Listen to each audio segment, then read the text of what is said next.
It has been entirely too long since we have heard that. What is going on, everybody? Welcome, Arvanauts. Welcome, everybody, to a Saturday night stream. It is my great pleasure to welcome everybody to a Saturday, May 3rd, 7:54 p.m. Eastern in the evening as we get ready for day 35 of Expedition from the Mysterious Peaks.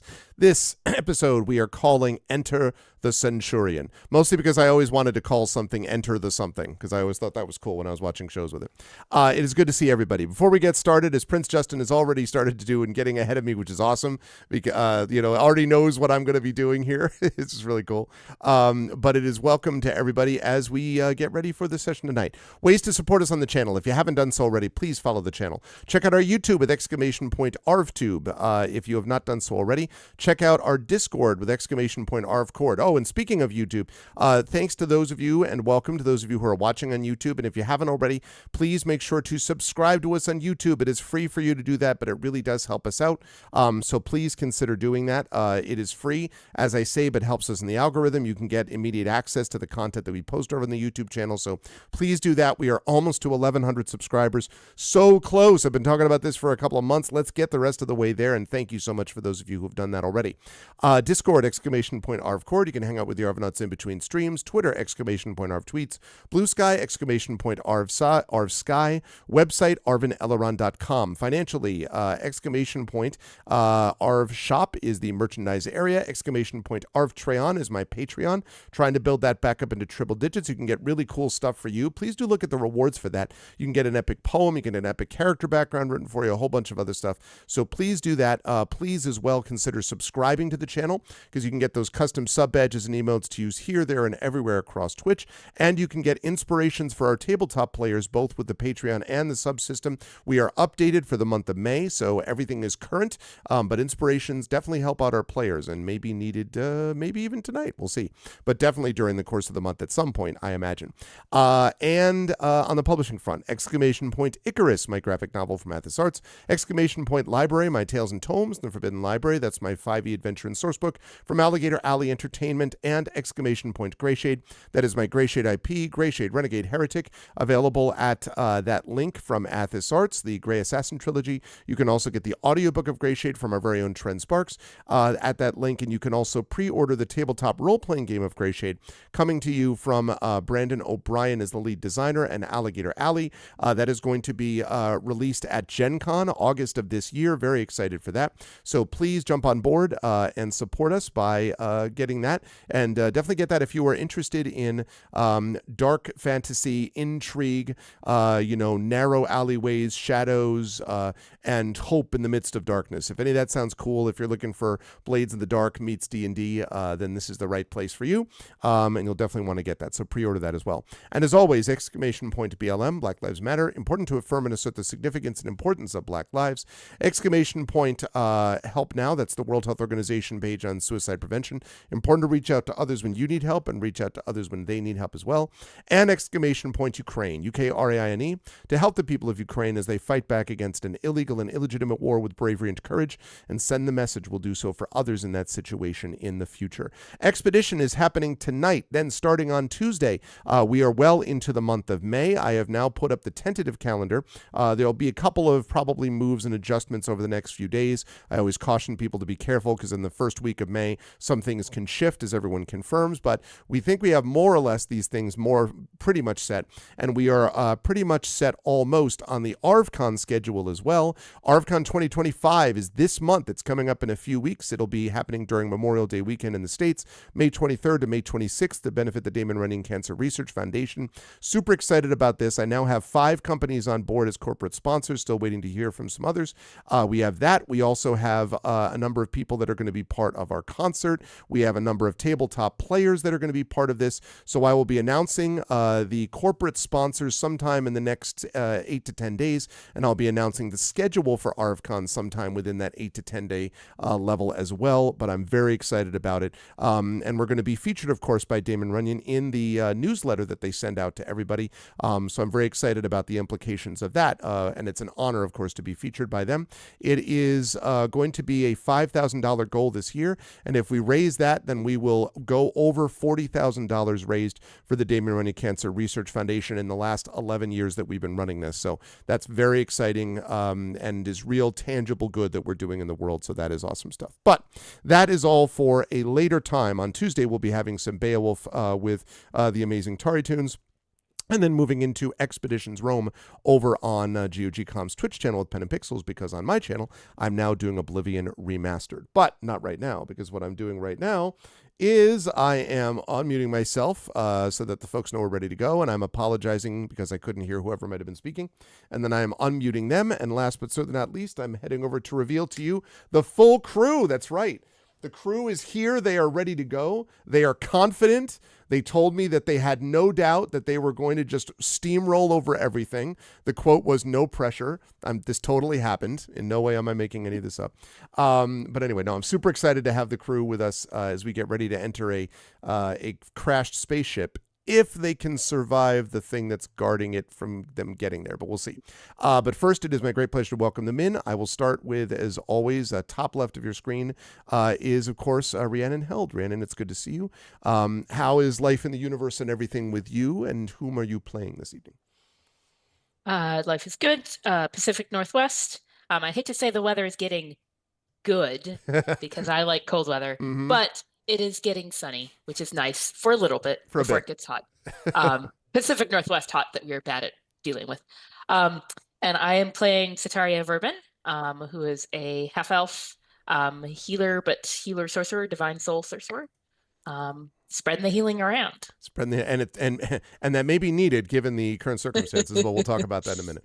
Always a pleasure to have Rhiannon with us. Also a pleasure to have one Toya Kristen Finley with us, who is still high on the drafting of Cam Ward, who will undoubtedly be the quarterback for the Titans for the next decade, whilst my team continues to say, what is a quarterback? Why do we even need a quarterback? Why would quarterbacks exist? I know this is sports ball talk, but Toya and I often trade comments about our respective football teams. How are you otherwise, Toya, and whom are you playing in this session tonight? That is the Cam Ward celebration. Yeah, the Cam Ward celebration. So disrespectful towards Will Howard. My goodness. You don't believe in Will Howard. You don't believe in your quarterback. They don't believe in Will Howard. That's why they drafted him in the 7th billionth round. Anyway, so. Oh, I'm good. Went to an event yesterday where the head coach had Greg Cosell and a local radio host where they went over the draft picks and broke down tape. It was glorious. Anyway. Nice. I today shall be playing a human bard by the names of Nals Darkly. Also, her real name is Nalik. Wondering, first of all, I'm trying to remember exactly what happened. I know that our good wolf is about to do some stuff if we can stay alive. So I'm interested to see how that goes. That's right. Yes, and it's going to be an interesting. I can't wait for the next couple of combat rounds. But we'll get there in a minute. Always a pleasure to have Toya with us. Also a pleasure, of course, moving down diagonally to the left. Always a pleasure to have LaShawn M. Wanek with us. LaShawn, it is good to see you. How is everything on in your neck of the woods, in your part of the world, and whom are you playing today? Today is relatively cool, but spring is coming to Madison, Wisconsin. So I am starting to think about gardening, and it's just going to be nice. So we haven't had any we've had rain, but not the big storms like you guys have been having. Yeah. So yeah. But I will be playing Raven Galinar, who is, I think, about to make a very weird and risky move. But she is a Lorendi. Well, no, she's a lunar Eldori, but kind of like, based off of Lorendi, but it's Esper Genesis. So she's doing something. I don't know what she's about to do, but she's about to do something. I never know whether to be troubled if a player's like, I don't know what my character's going to do. I'm like, well, who will then exactly? If But this is what happens when writers play these things, because we're like, I don't know, our characters are invested with authority. Yeah. So anyway, but I'm excited. I'm excited, just like you, to see what Raven's about to do. Always a pleasure to have LaShawn with us, and of course, always a pleasure to have Mr. Zach Clay with us as well. Last I spoke to Zach was via a text yesterday, when I was reliably informed that Zach was kicking ass playing Magic. And I have no doubt that this happened and that he basically dominated his group. He sent me a text where he was like, doing the DX chop to everyone around. No, I'm just kidding. None of those things happened. He just told me he was playing Magic. So how did everything go? Did you do well in your Magic session yesterday, Zach? And who are you playing today? Yes, of course, Magic the Gathering, the other primary IP owned by Wizards of the Coast, who also own D&D. Yes, I will inform you, we played 3 games of Commander last night, which average around 2 to 3 hours per game. Ooh, and nice. I won, and there's 4-player games, myself included, and I won all 3 of them. Wow. So my luck is expired for this month. Yeah, exactly. It's all I crit got it out. ones from the rest Yeah, of the got it out early. 3 separate decks, 3 separate wins. I'm probably not going to win again for a while. So I'll savor it while I can, and I'll be riding this victory into next week. But that's Magic, and this is Expedition from the Mysterious Peaks, where I am playing... Who am I playing? Oh, I'm playing Dr. Jiraxis, the Dentist Cybermancer. I knew the whole time, I just did that for suspense. Yes, definitely. That's my character, and I'm excited to totally not TPK tonight. Absolutely not. And yeah, let's get a little bit of music going here, and we'll talk about what happened in our previous session, which is always valuable for both players and viewers that may be joining us. No deaths, please. Yeah, well, listen, I'm just the mess. I just call balls and strikes, man. That's my job. In our last session, the crew of Sataria, Nulls, Raven, and Dr. Jiraxis are on their way to the ruined, devastated ship of the Centurion, which crashed into this planet of Thalos many, many years ago, in fact, centuries ago, and created an enormous change in the fortunes of that planet. It was the thing that brought them access to things like Magitech, which later on would turn to be out a mixed boon. There is still controversy as to whether it's a good or a bad thing. And of course, the Centurion is also a ship, which is the source of the distress beacon that was notified to someone like Raven, for example, who heard about this, but definitely Dr. Jiraxis, who was in a ship that had found this beacon. It's what led them to the planet in the first place. And so the Centurion is sort of the central point of a lot of things. It is also assumed that this is at least partly where the Caridin, these creatures that we discovered in our last segment of this adventure, were responsible for attempting to reach out and manipulate the mind of the Twilight Elves and have this other effect on the people of the planet, which may be why the Primarch is gone mad and is sending people to kill Nulls and others. That all put together means that this seems to be the source of a lot of these questions that the party hopes to get some answers to. First, though, it's got to get there. So it was able to get through the caverns relatively smoothly, met a couple of balls of light that sort of seemed like will-o'-the-wisps, managed to get through some chambers that were darkened, but they managed to get there, climb up this, go around that. They managed to get everywhere until we actually got to this section when, as I move us over to the map here, they confronted... Where is it? There we go. They confronted this enormous machine, this sort of stone-breaking, rock-breaking thing, which was moving around this enormous cavern. They had been given a map to this by Dumig Rieger, one of the creatures, one of the dwarves who was there and had first seen when the Centurion crashed. He was one of the ones who had opened it up and made it accessible to others. He was the one who gave them information on as to how they could get to and then access the ship. But this, of course, was not in the equation because this thing was accompanied by a number of several creatures that were in the same robes as the cultists that had attacked Nulls. up on the surface of the planet of Thalos when we began this campaign these many sessions ago. And so apparently the cultists are somehow involved with looking for something. It's not clear as to what. Maybe they also were looking for the Centurion, who knows? But in any case, this thing is around basically destroying stalactites, stalagmites, rock formations, and everything until it attracted the attention of the party, or rather the party attracted its attention, at which point they started to battle it. The fight has been... I don't know how to classify this fight. I mean, they took out some of the ads, if I was thinking about this in an MMO context, but the stone-breaking engine itself has not been damaged much yet, although there is one exception to that, which I'll talk about. Just before we get started, though, Nulls is still sitting... I have you at 38 out of 38 hit points, I believe. Is that what you have, Nulls? Yes? That is correct. Okay. We have, of course, Gamork with us, who has taken quite a few hits. He does have a periaptive wound closure on him that is helping, but that only helps a little bit, so we'll see. Then we have, of course, Sataria, who is sitting... I have you at 15 out of 22. Sataria, is that right? Okay. Yep. Jaraxxus is sitting at 14 out of 28, I believe. Right, Yes. Jaraxxus? And last, Raven, I have you at 18 out of 28 currently. Is that correct? Okay. And I believe this is after Sataria has already tried to do some healing. This has been a bit of a bruising fight, I would say. However, right towards the end of our last session, in the midst of this combat, a gravity sphere was cast. And I don't remember whose gravity sphere this was. Was it you, Jaraxxus? Okay.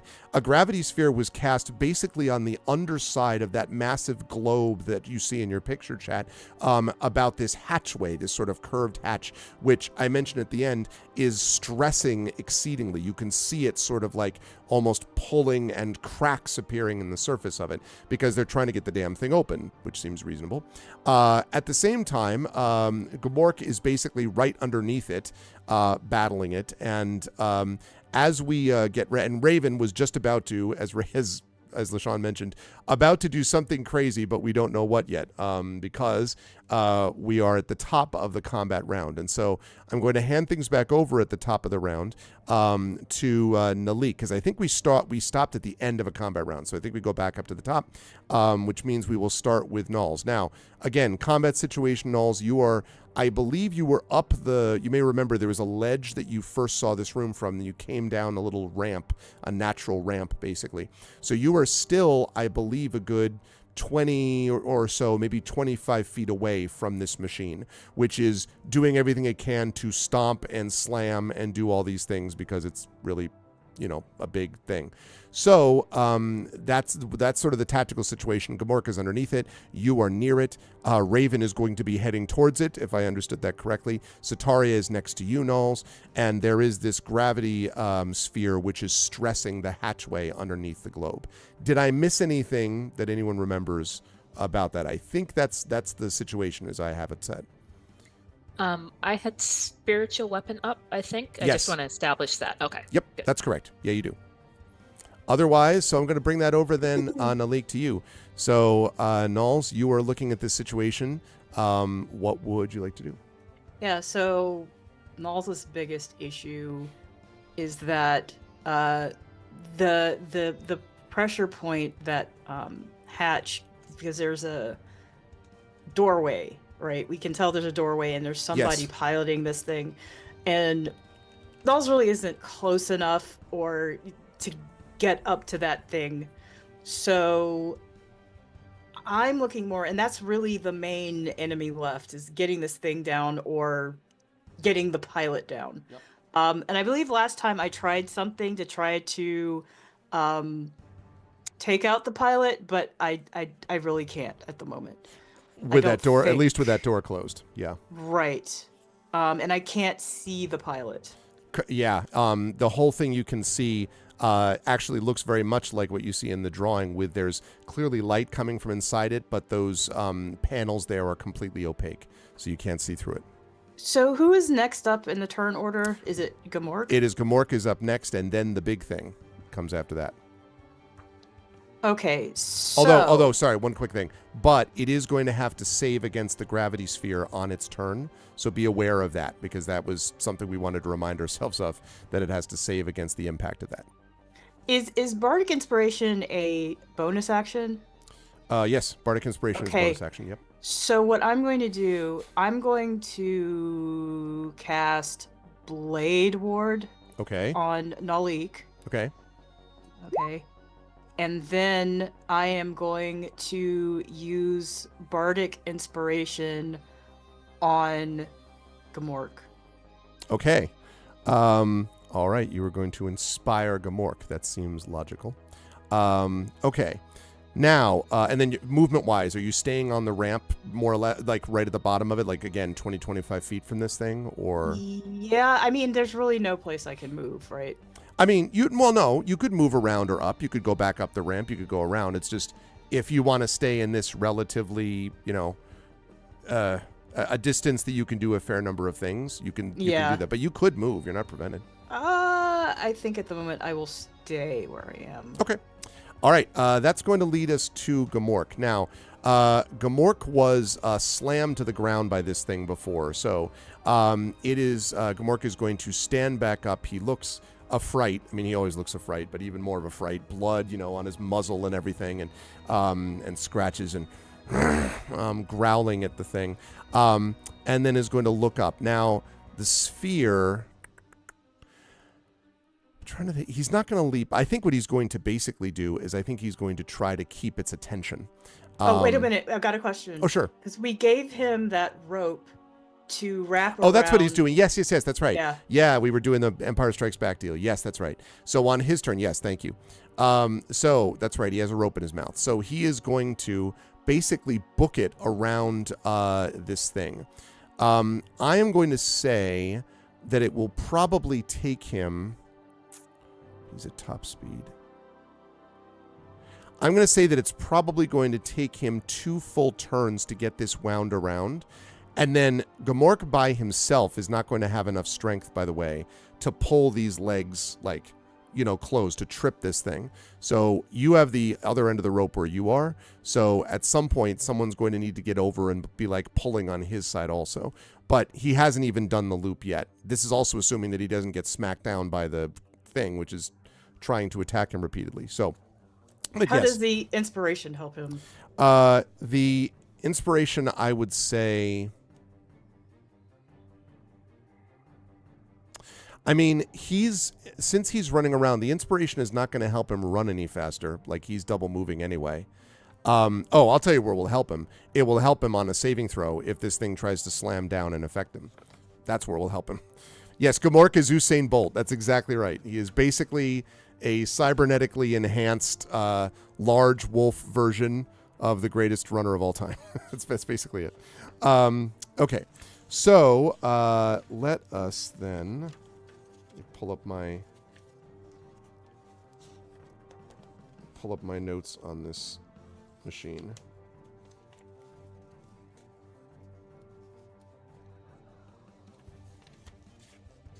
Which I swear I have. We have a new version of this, which is why I'm looking in 2 different places. Okay. I'll do it the hard way. Which is down here. Yep. Book is too big. I need the full hardcover, brand new version of this. Okay. Almost. There it is. Okay. Woo. Sorry about that. All right. So let me see. Is he going to... All right. I think what he's going to try to do is he's going to try to stomp him. He is going to try to stomp down. He used one earlier that affected everybody. Yeah. But this looks like it's different. This looks like it's targeted towards a very obnoxious wolf. I should mention that because the gravity sphere is affecting this construct, the gravity sphere, a creature, well, it says a creature, I'll let you use your discretion whether that counts or not, but it says each creature that starts its turn in the sphere must make a dexterity saving throw. On a failed save, the creature is considered restrained. Yes. As long as it remains in the area. Right. No, I'm doing that first for sure. Okay. What's the DC that I'm aiming for on that? I think it's 14. You said deck save, right? That's right. You'll be surprised to know that this enormous, massive engine is not the most dexterous thing that you've ever seen. So with its -1 dex, no, it is not going to get that job done. So it fails, which means it is now restrained. What that means yes. Is that it, well, you probably already know this, can't move and then has disadvantage on attacks. Yes, which is good because it's going to try to stomp on our good friend Gamork. And it would have rolled, let's see, a 24, but because of your gravity sphere, it instead rolls a 9, which is not going to hit Gamork. Although Gamork sort of like is doing the serpentine, like, dodges left as the thing slams down, but it does not hit him. And so Gamork is making his magnificent run to glory as he goes along. Good call on that gravity sphere. That is going to have significant effects. Also, the gravity sphere is severely stressing this, and this is going to be important for Sataria, Jaraxxus, and Raven, but particularly Raven, if you are going underneath the thing, which I think is what you were planning to do, you can really see now the hatch looks like multiple cracks now in the surface of the thing. The hatch looks very close to being able to spring open or break. It's clearly being stressed by the gravity sphere. Okay, so that's going to lead us to Sataria with Jaraxxus on deck. Sataria, what would you like to do? You've got your spiritual weapon up. You have a wolf running for its life, and then everything else I just described. Well, let's take care of the spiritual weapon at first. Can I use that sort of on the hatch that's cracking, or does the gravity sphere interfere in that location? I don't think it would interfere with a spiritual weapon. That's one of the beauties of this thing, is that it's kind of sort of in the plane and not really.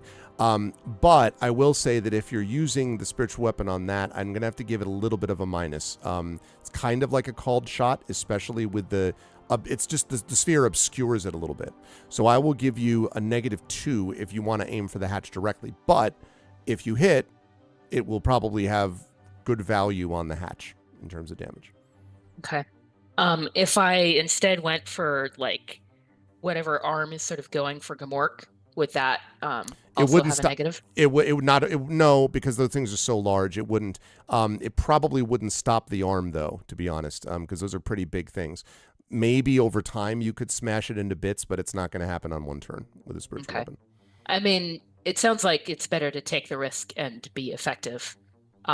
So I'll stacking go for that damage. Okay. Yeah. Okay. So 15 then?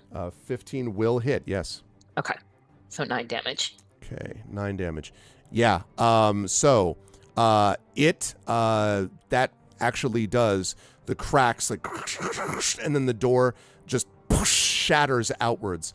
And you can see sort of sitting up, well, actually, you can't see this. Never mind. The people who go underneath will be able to see something. So I'll describe that in a minute. But you can see that the bottom hatch is basically exploded out, and there are shards of glass and so on and metal just covering the ground. So as far as my main action, I do want to do some healing, but even if I use my sorcery points, I need to be within 30 feet of somebody. Yep.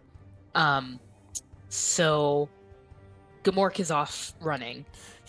But he's actually doing a loop that you could probably get to him, since this is all happening in 6 seconds. It would be one of those, like, you're not going to get him next turn because he's going to be on the far side of it. Mm-hmm. So if you want to heal him, then now's the time. Everybody else you should be able to get to. Okay. Because he's looking pretty bad, isn't he? He's very messed up, yes. Okay. Even more than normal messed up. Let's hit him then. Okay. 15. 15, nice. Okay. He has a greater spring in his step. Okay, yeah, that was nice. Good stuff. Thank you. Okay, and then movement-wise, are you staying where you are, Sataria? Yeah, I'm staying where I am. Okay. All right, that's going to lead us to Jaraxxus, and Raven will be on deck. Jaraxxus, you just saw that smashing of the glass. Okay. Can I move? I know that I'd be putting myself in danger of it. Certainly you can Well- move underneath a large machine. Yeah. Although I imagine if Gamork fulfills what he's trying to do, that it's actually going to fall away. That's like true. It won't fall straight down. Yeah, you don't know what direction Um, it'll fall, but it wouldn't be okay. straight down. So yeah, in that case, I'll actually go right under it. Okay. So I can tell you and- just when you look up Yeah. that you can now see that there are basically two seats, for want of a better term, and you can see both of there's two apparently humans, or at least humanoid creatures that are dressed in these same kind of red outfits that you saw from the creatures outside that are staring down with evident expressions of surprise on their... Well, actually, no. They're both masked, so I take that back. You wouldn't be able to see their expressions, but they're definitely looking down at the ground at you.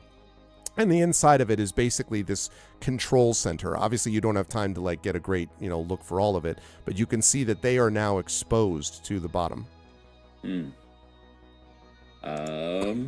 Well, I will look up and I will, Draxus will shout, "Stop moving!" and is going to not waste a turn otherwise. I think I'm going to shoot a sprite beam. I thought you were going to try to probably. intimidate. Like, I mean, get out of there. well, it would probably be my whole action to do so, but it would I be your whole think- action. and I'm not the most charismatic. But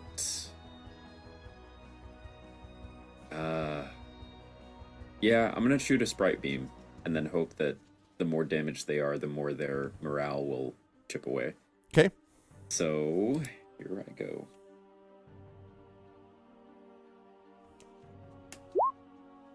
I'm aiming at one of the two pilots, and that's a 20 to hit. The 20 will absolutely hit.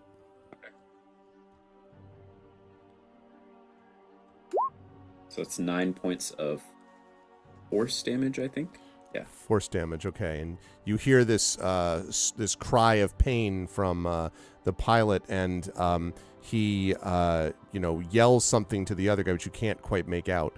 And the other one starts doing something, you can't tell what, but is trying to manipulate some control within the sphere. Yeah, Draxus shouts, "Put your hands up!" and ends his turn. Raven, that leads us to you. You promised us something wild here, LaShawn. So what are we looking at for Raven? You're muted, I think. Can you hear me? Yes. Okay. All right. So Raven has been charging all this time, and she has seen the what happened. So she's going to duck under and join Satara and look up and see. Jiraxis, I think you mean. Satari's on the ramp. Yeah, Jiraxis. Yep. She's going to join Jiraxis and Okay. look up. Yep. And how far away are the humans from where she is? 15 feet probably up, I would say. Okay. Yeah. Okay. Sitting in these seats. Well, she was very, very happy that the seal was broken I'll because she wouldn't have known what to do otherwise. But in this case, she's going to look up and see one guy. So she is going to cast. Let me see. Oh, let's do a mind spike. I think that would actually be more. Okay. So she's going to cast Mind Spike and aim it for.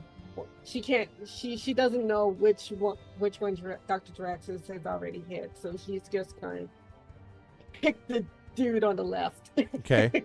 With the person on the left. Okay, okay. and Basically, make a ranged channel. All right. Go ahead and make that attack. I'm going to randomly decide if it's the same one that Draxus aimed for. Okay. I now know. None of you do. I just need to remember how I always do this. It's like, I'm going to make this attack, but how am I going to do it? Yeah, how can we help? Um, Should be so on your spell page, in which I think is the third page of the character sheet. You'll Yeah. see an Esper So- attack modifier. modifier, which is What is it? 6. Okay, so Okay, you so roll just go back D20 to- plus 6 then. Exactly. Yep.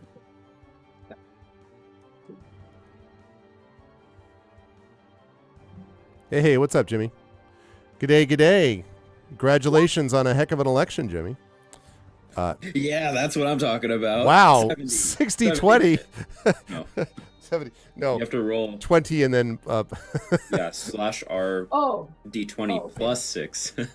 although I was like, damn. No, 70 to hit. Oh, and then D20 plus 6 to that. So So 18. 18. Okay. 18 will absolutely hit. Yes. Okay. So, and then we have damage from the from said attack.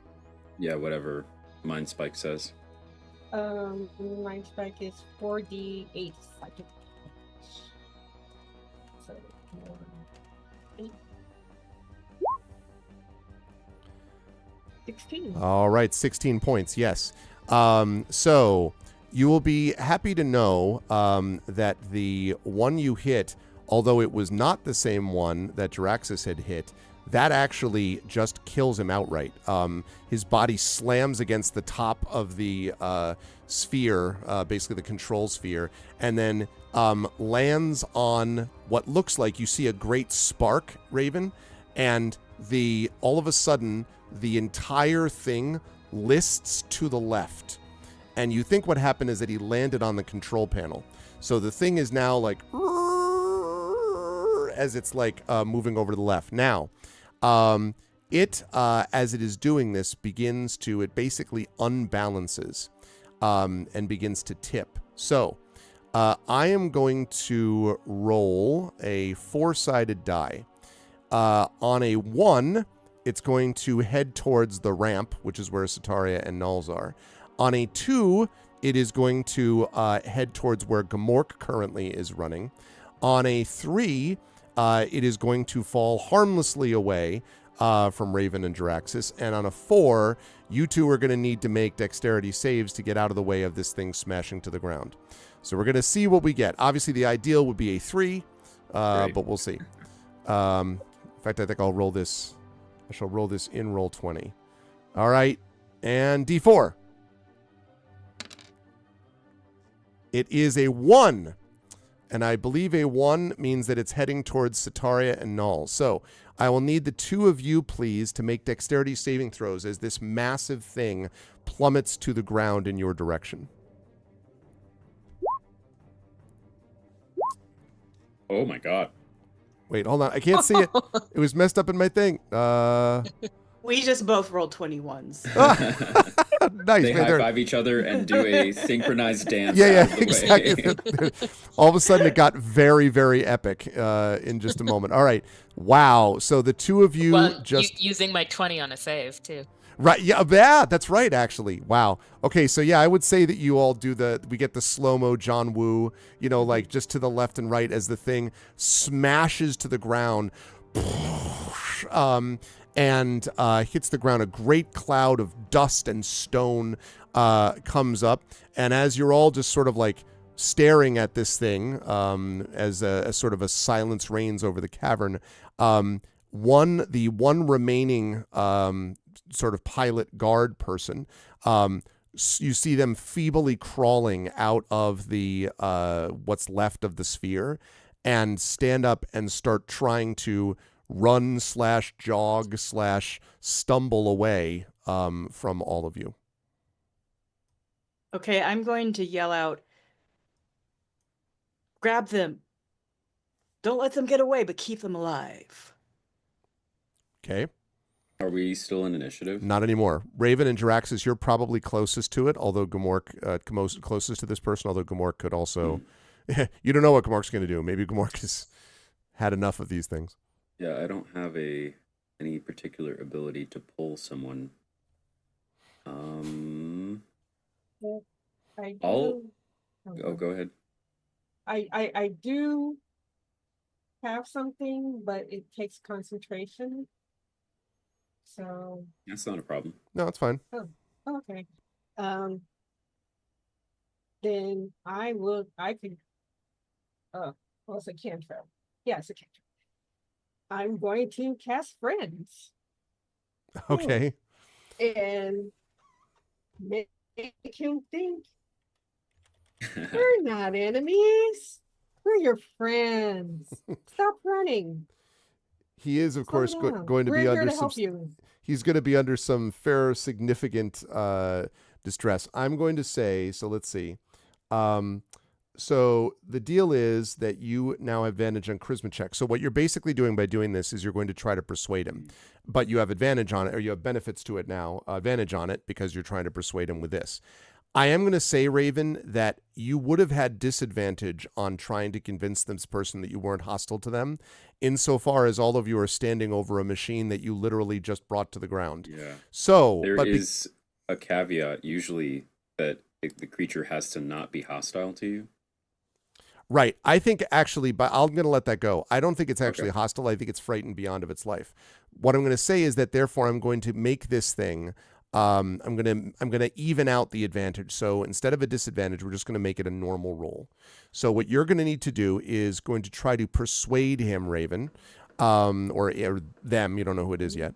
By running after them and yelling at them something. So what are you going to yell at them and persuade them? Like, what do you want to yell at them to try to tell them you mean them no harm?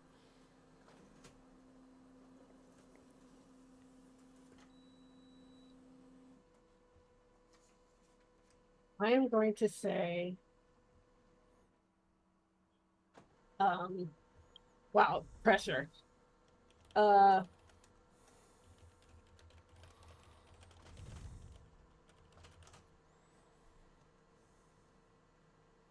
We did not mean to kill you. We did not mean to hurt your friend. Stop running and we will be able to tend to your wounds. Okay. Go ahead and make a make a persuasion check, which should be on your sheet. I think probably the first sheet. It should show you what it is. Yeah. Yeah. So 1d20 plus, and I have 5 charisma, and I'm proficient in it. So Okay. So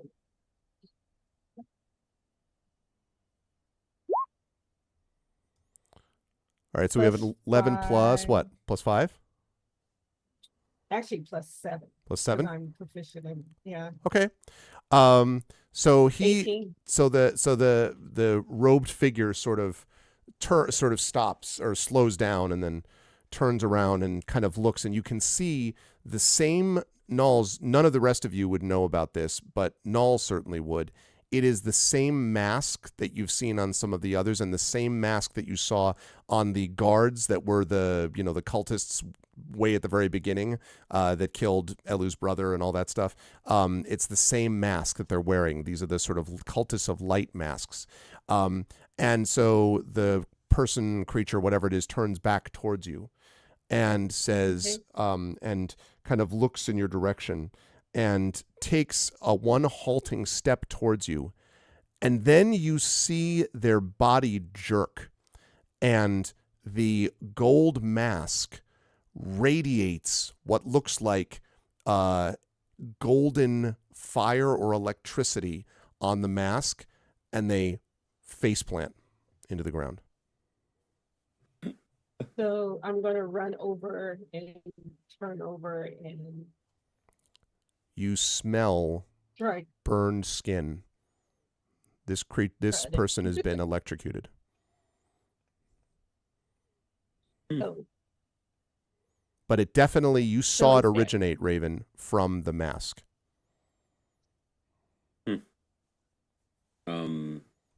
Jaraxxus will approach. Okay. And did I also see that this? Yes. Okay. Yes. Jaraxxus will kneel down wordlessly and touch the mask and cast Analyze Device. You discover all commands, workings, and electronic or mechanical functions. of a automaton, construct, device, machine, or vehicle. Ooh, I get to do this for the big thing too. You Okay. gain basic knowledge on how to activate and operate the device. You still need to make appropriate checks to use advanced functions or access data from it at the GM's discretion. So, what you can determine about that, Draxus, is that this thing is not itself a device. It seems to have been essentially a receiving unit. Might be the best way to describe it. The interior of it. Now, you would have to lift the mask off if you wanted to do this, and I'm assuming you're going to.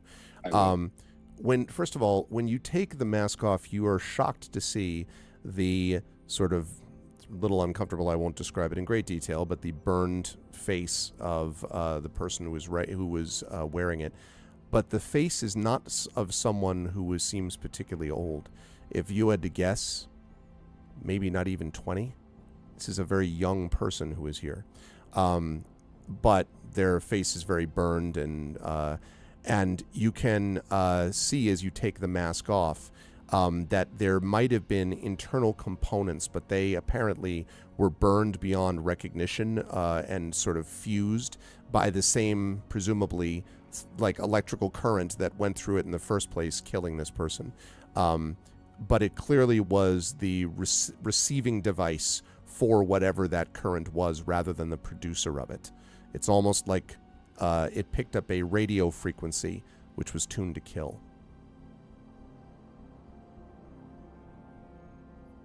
Exactly, Proxima. Okay. So as Dr. Draxus is doing this,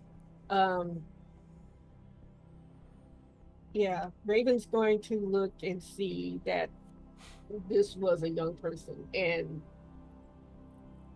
she's gonna freak out. Okay. Well, not freak out, but she's gonna be like, "What is this? Who is doing this to these people? This child was young. Who did this?" And she is furious. And can we check out the other bodies now? Sure. The other bodies, which were already dead, but they are also cloaked with similar red robes. Two of them are carrying basically these sort of what look like almost halberds, but they also have these masks as well. And you notice that on the masks that you smell that same telltale odor. And the masks clearly have also triggered on these creatures as well. Obviously, this did not kill them; they were already dead, thanks to you people. But the masks now have eliminated any internal workings you could have found, and has also burned the faces of these ones as well. The other two are different than the other one. They are both older. One seems like they might have been male and one female, although it's hard to tell because of what was done with the burning. But one of them in particular, Sataria, I would say if you're looking at them, you don't recognize them exactly, but it seems like they're people that you might have been familiar with from your work at the academy. Not a specific person, just people that would often come in and out and pass by. They could have been tradespeople. They could have been, whatever. So the point being that these are people from apparently all across Thalos, not just in one spot. Can we tell what race each person is? These look to be human, you think. And underneath their robes, what clothes are they wearing? Simple tunics and leather pants and nothing very... They also don't really have anything on them except for what I previously described. Those gold masks that they're wearing, the red robes, and then the weapons that they possess. But they don't even have any like pouches of, gold or silver or, identifying documents or anything like that. So Malls is going to take the mask and the robe off of one of them. Okay. With the hopes that either we can take these back and they can be further inspected, or also, if we need to sneak into someplace at some point. Okay. Yeah. Not putting that on my face. Well, I didn't say Nulls was going to put it on her face. But, With the analyzation that I did, would I believe that the masks won't do that shocking thing again? You would think it very unlikely that they would be capable of doing it again. It also probably, though, would make it a little difficult for them to go on the normal way, without being like they're a little misshapen now because of the like they're not destroyed, On but the they're inside. like yeah. they can at the worst, like there still can be some research done on them. Yeah. And are there enough GM for each of us to grab a set of robes and a mask? Yes, because there were 2, 3. Yeah, between them and the pilots, yes. Also, I should mention, there was one person who was a little different from the others that had similar weapons. One of them just had a simple dagger. And I want to note that the person also dead, also with a mask and so on otherwise, they have a dagger, and there are some strange markings on the hilt. You don't recognize the symbols, but they seem to be almost like stitched into the leather of the hilt of this dagger. And there's also probably about, I don't know, I will use my light panel remote control. This size of a bluish crystal. You can see that it's kind of glowing. It almost looks like a piece of ice, but it's not cold. In fact, when you hold it, it's slightly warm, but it seems to be glowing with its own internal light. And this was found in a little pouch on the person of that one different individual that I mentioned. No other things in the pouch, just this glowing blue thing. Okay. Can the actual, you said they're like little almost tick marks in the hilt? I wouldn't say tick marks. I would say like maybe letters or runes, possibly. Okay. Yeah. Because one of the things that I would like to do at some point, because I have sending now, is to send a message to the Twilight Elves, or maybe even, what's the name of the dwarf? Doomig Rieger. Doomig Rieger. So we're getting also known as this guy, yes. right there. Yes. We're getting lots of information, so I can only send a message of like 25 words or so. That's right. So at some point, and I'd like the help of the party to do this, to decide what message we want to send to them. It would be awesome, because of Nulls' ability to visualize, if she could also send like a visual message as well. But I don't know if it's possible. Yeah, at the moment, sending is mostly just text-oriented, and I know this because in my other campaign, I have someone who uses sending all the time, and they're constantly like 1, 2, 3. God damn, it's 28 words, 20. Yeah. So it's like a high-stakes Twitter post. At any rate, Nulls will also take the dagger. Okay. Okay. So I assume we each, at least Draxus will. The rest of you can decide if you don't, I suppose. But we each loot a mask and a robe. Draxus says that he's going to walk over to the fallen over machine and attempt to enter it. I know that the orientation will be all off because it's on his side right now, but Draxus, his intent is to enter inside of it and using this analyze device prime talent and then also just his own knowledge try to analyze it. But that's what he heads off to do. Okay. A bit solemnly. While he's doing this, Gamork, who no longer has the rope in his mouth, kind of slowly pads up to you, and still looks kind of messed up, but much less messed up than before Sataria's heal, and kind of comes over and just sniffs at the fallen bodies and kind of like wrinkles his nose and turns away. I'm going to talk to him right now, actually. Okay. I think that would be... Let me find my Speak with Animals already. While you're finding that Speak with Animals, just quickly, there we go. I want to know what Sataria is doing and what Raven's doing, and then I'll come back to you, Nels. Sataria, what are you doing? So she definitely was looking at bodies and sort of in contrast to Raven, who was reacting to who the person was. You can sort of tell that Satari is used to having sort of teaching cadavers, and that's all she's sort of thinking of. So she's Yeah. respectful, but not sort of reacting emotionally. And she is not going to take robes or mask because of like hygiene sort of Okay. twitchiness she has, because like I assume they have fairly strong hygiene protocols at the academy, and so she's just like, no. Okay. So Okay. Sounds good. And yes, cause of death, Sataria, which probably would have seemed obvious anyway, was a massive electrical shock. And sudden for the one that we're talking about. Yep. That was Raven. Before I get to Nulls, and then I'll come to Jaraxxus last. What are you doing, Raven, after this semi freak out, as you mentioned? Well, she's upset. She's leaning over the body of the young person, and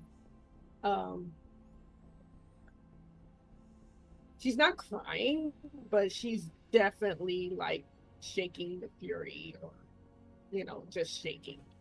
And she's not in a good place right now. Okay. I will note that for the party to consider as well.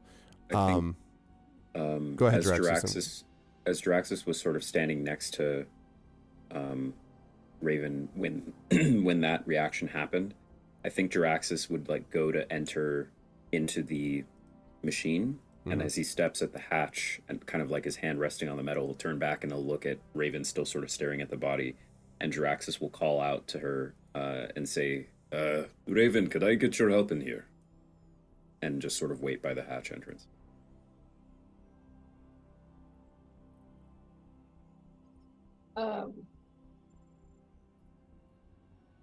So at his words, she's going to physically pull herself together, but it's very much a struggle, and she's going to get up, and she's actually, no, before she gets up, she's going to like lay a hand and actually mutter a few words, and nobody hears what she's saying, but she's going to mutter like a few words over the body. Okay. And then she's going to get up, and as she passes Dr. Jaraxxus, she's going to say, I did not leave the Institute to do this all over again. And that's what she's going to say. All right, well, let's talk about what... I'll get to the both of you in a minute. Nulls, you want to talk to Gork? Yeah, and I've got a really quick question. Sure. Because Nulls actually speaks several languages. She definitely would not recognize the runes on that hilt. No. Okay. Definitely not. All right. So she goes over to Gamork and says, another battle won side by side, my ally. Are you doing Speak with Animals here? Yes. Okay. So, and Gamork is sort of, like, you can see he's kind of snuffling, like he's trying to clear something out of his nose, and stench of it. Does any of it smell familiar? Yes.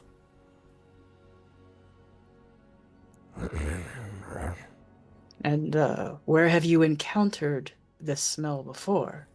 And Gamork swings his sightless head towards you and looks, sort of tilts his head and then says, when this was done to me.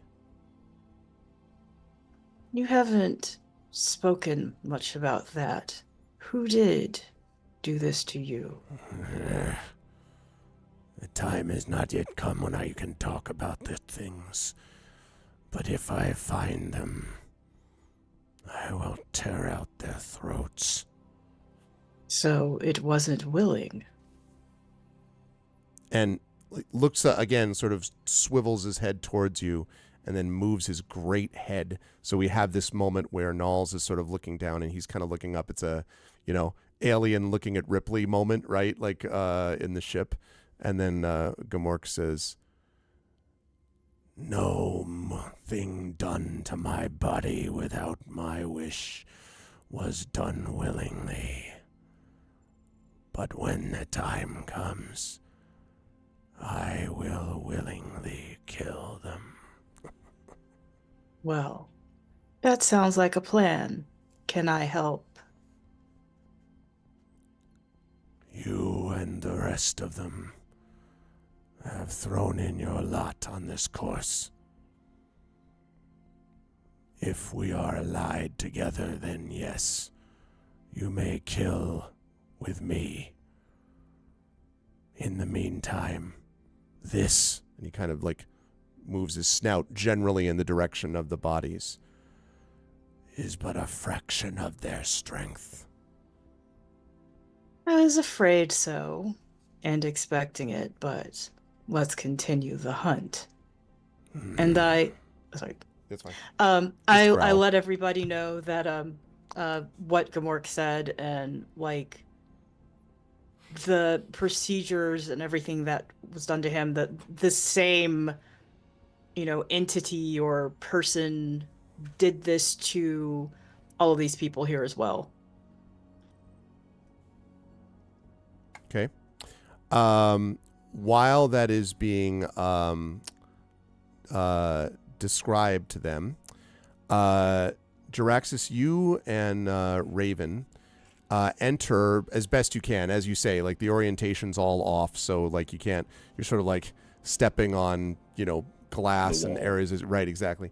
But you do come to the control panel, which is largely destroyed, and of course lying on it is the body of this, like the one that clearly like impacted the control mechanism, and you can still see some sparks and vaguely hear like some kind of like rotors in the background, like it's still trying to go left, which is what apparently the control thing was stuck on when he fell on it. But if you're going to use your analyze device on it, which I think is what you plan to do, as near as you can tell, this thing was designed for mining purposes. It was designed to be able to sort of rip and tear and dig through stone with ease. It was not principally designed, at least you don't think initially, for combat, but there are definitely things which you think were added on later, almost like modifications, to make it potentially combat ready. And very clearly, it was not actually mining here because it was all haphazard. Like it would dig into an area and then there would be like a bunch of stone on the ground and then it would go over to some other area and it would reach for it. But it wasn't any kind of like steady digging down to something. So it was definitely looking for something. You don't think it was for mining though, because it would have had the capability to do that with more ease based on what you read in these controls than what it was actually doing when you came across it. Looking for something but not mining, if you had to guess. But yeah, so it is a modified mining device. Before Jaraxxus turns to speak with Raven, is there any chance that there's some sort of like, are there any blueprints in this thing or correspondence or any indication of what it was doing? Like one of the analyze device things, I mean, this may not be the case, but it says that, let's see, you may still need to make appropriate checks to use advanced functions or access data. Is there any data to access? You don't think so? Can I find out? You don't think so? This doesn't look like it's computerized. It looks like this is largely mechanical in nature. I see. And so, yeah. Okay. Jaraxxus will turn to Raven and and I'm sorry, Yeah. not to interrupt, but just one thing that reminded me. The technology that made the mask is not the technology that made this thing. It might have added modifications to this thing, but the technology for the mask as a sophisticated receiving and obviously able to convey current device is much more, is a much different kind of technology than what this stone breaking mining machine would use. Okay. Sorry. Yeah. All right, Jaraxxus will turn to Raven, and I'd like to imagine that on his visor and sort of surrounding him are these, scientific kind of sci-fi circles and lasers and beams and stuff that are analyzing stuff, scanners. And then as it all fades and it's just his normal face, he turns to Raven and he says, for what it's worth, I don't know much about these people, but I am sorry that this happened to them too. You said something out there. You've experienced something like this before?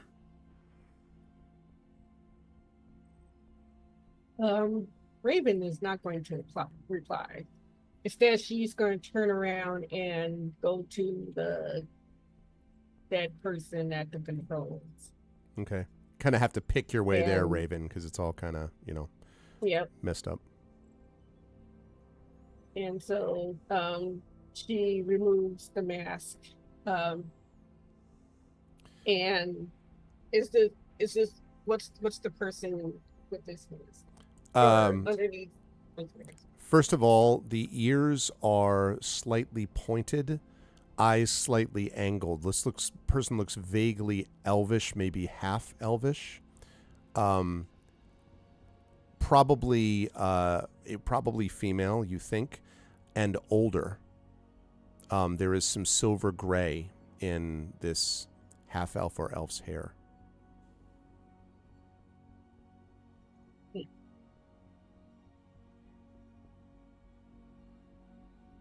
Oh, this was the one that she killed. So Yeah. So she's going to stare at the face for a very long time. And then just like with the young man, she's going to basically lay her hand over the face and like say a few words under her breath that Dr. Drax is not here. Okay. And then she's going to come back and say, she's going to come back. And she's under control again, but there's like a set, like she's set. She's got this set face.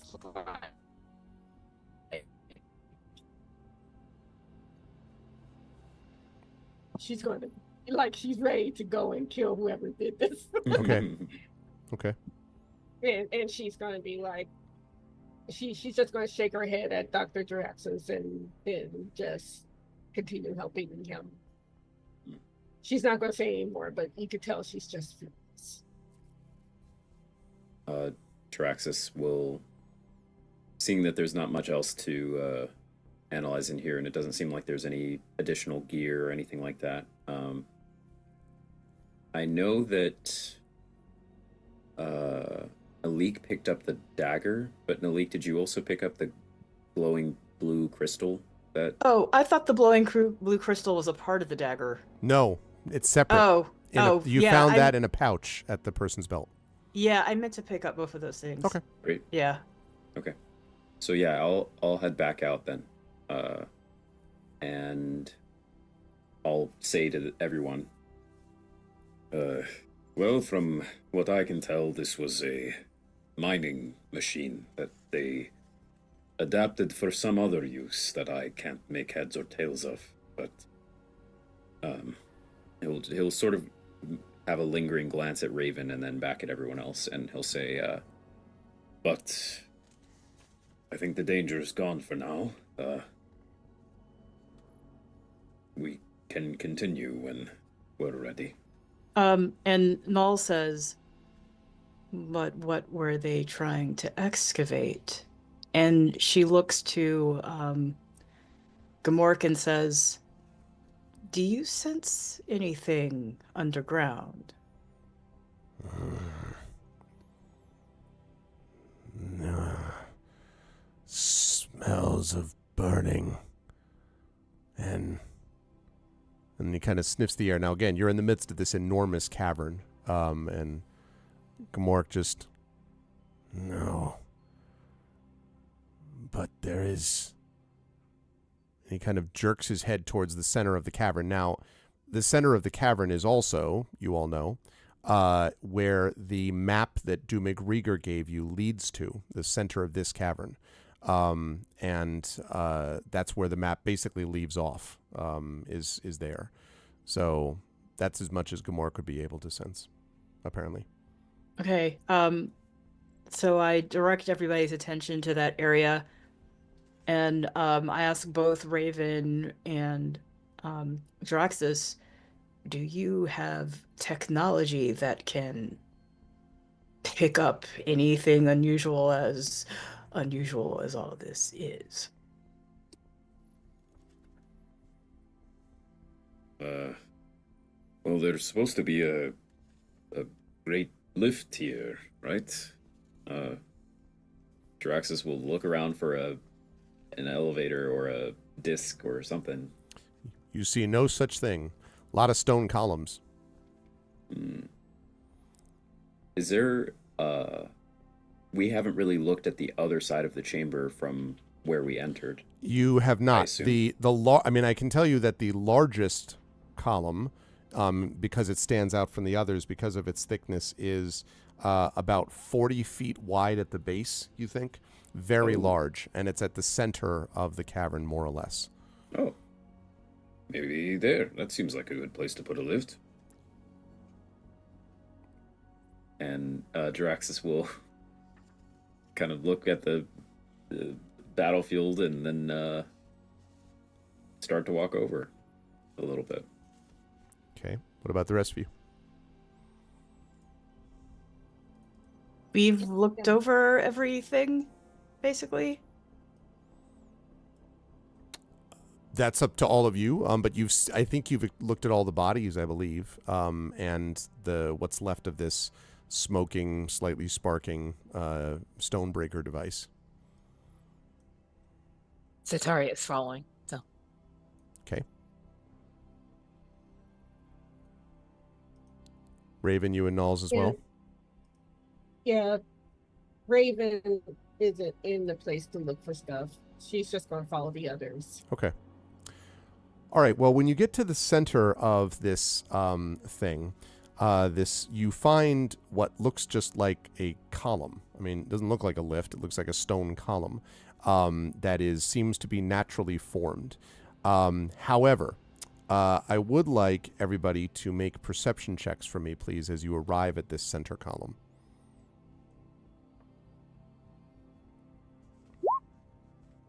Okay. Got an 18 out of Zetaria. 15. I don't think, LaShawn, you got a 29 just now. And 17 plus what?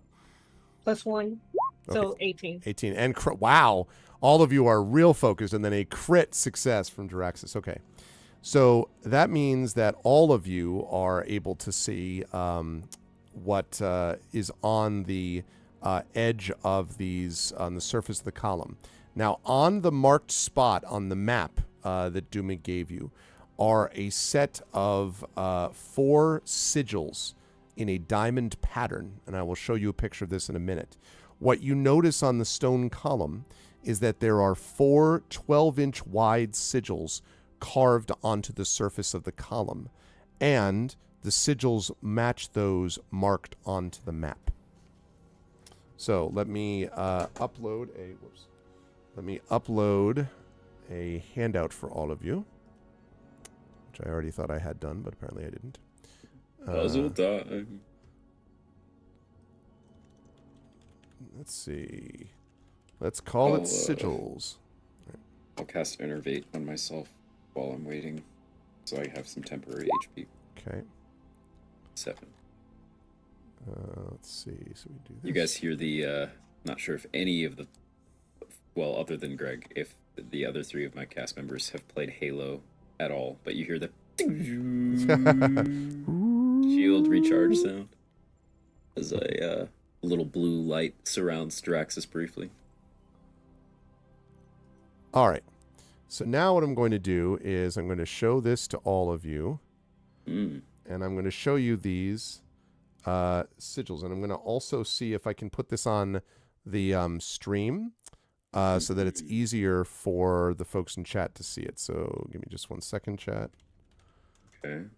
While they're looking at these. Okay, and then I go That's cool. up here, and then upload this, which looks like this. Okay, so chat, now you can play along at home, as they say. So this is what they see, basically.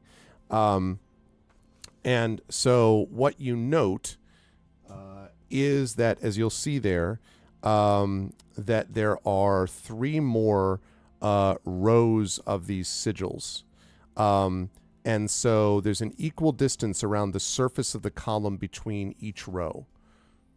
So basically there's a column of sigils, and then another set of column of sigils, and then another set of column of sigils, and then another set. One equidistant from each other, spaced around this big central column.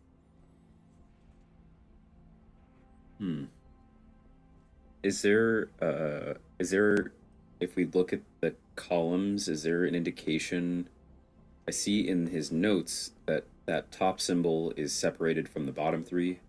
Do we see something in this pillar that would correlate with that? Like something that seems just slightly asymmetrical in that way? You do not see anything asymmetrical about that. I mean, the column itself looks naturally occurring, so I guess in that sense, but nothing that makes that symbol or anything stand out, no.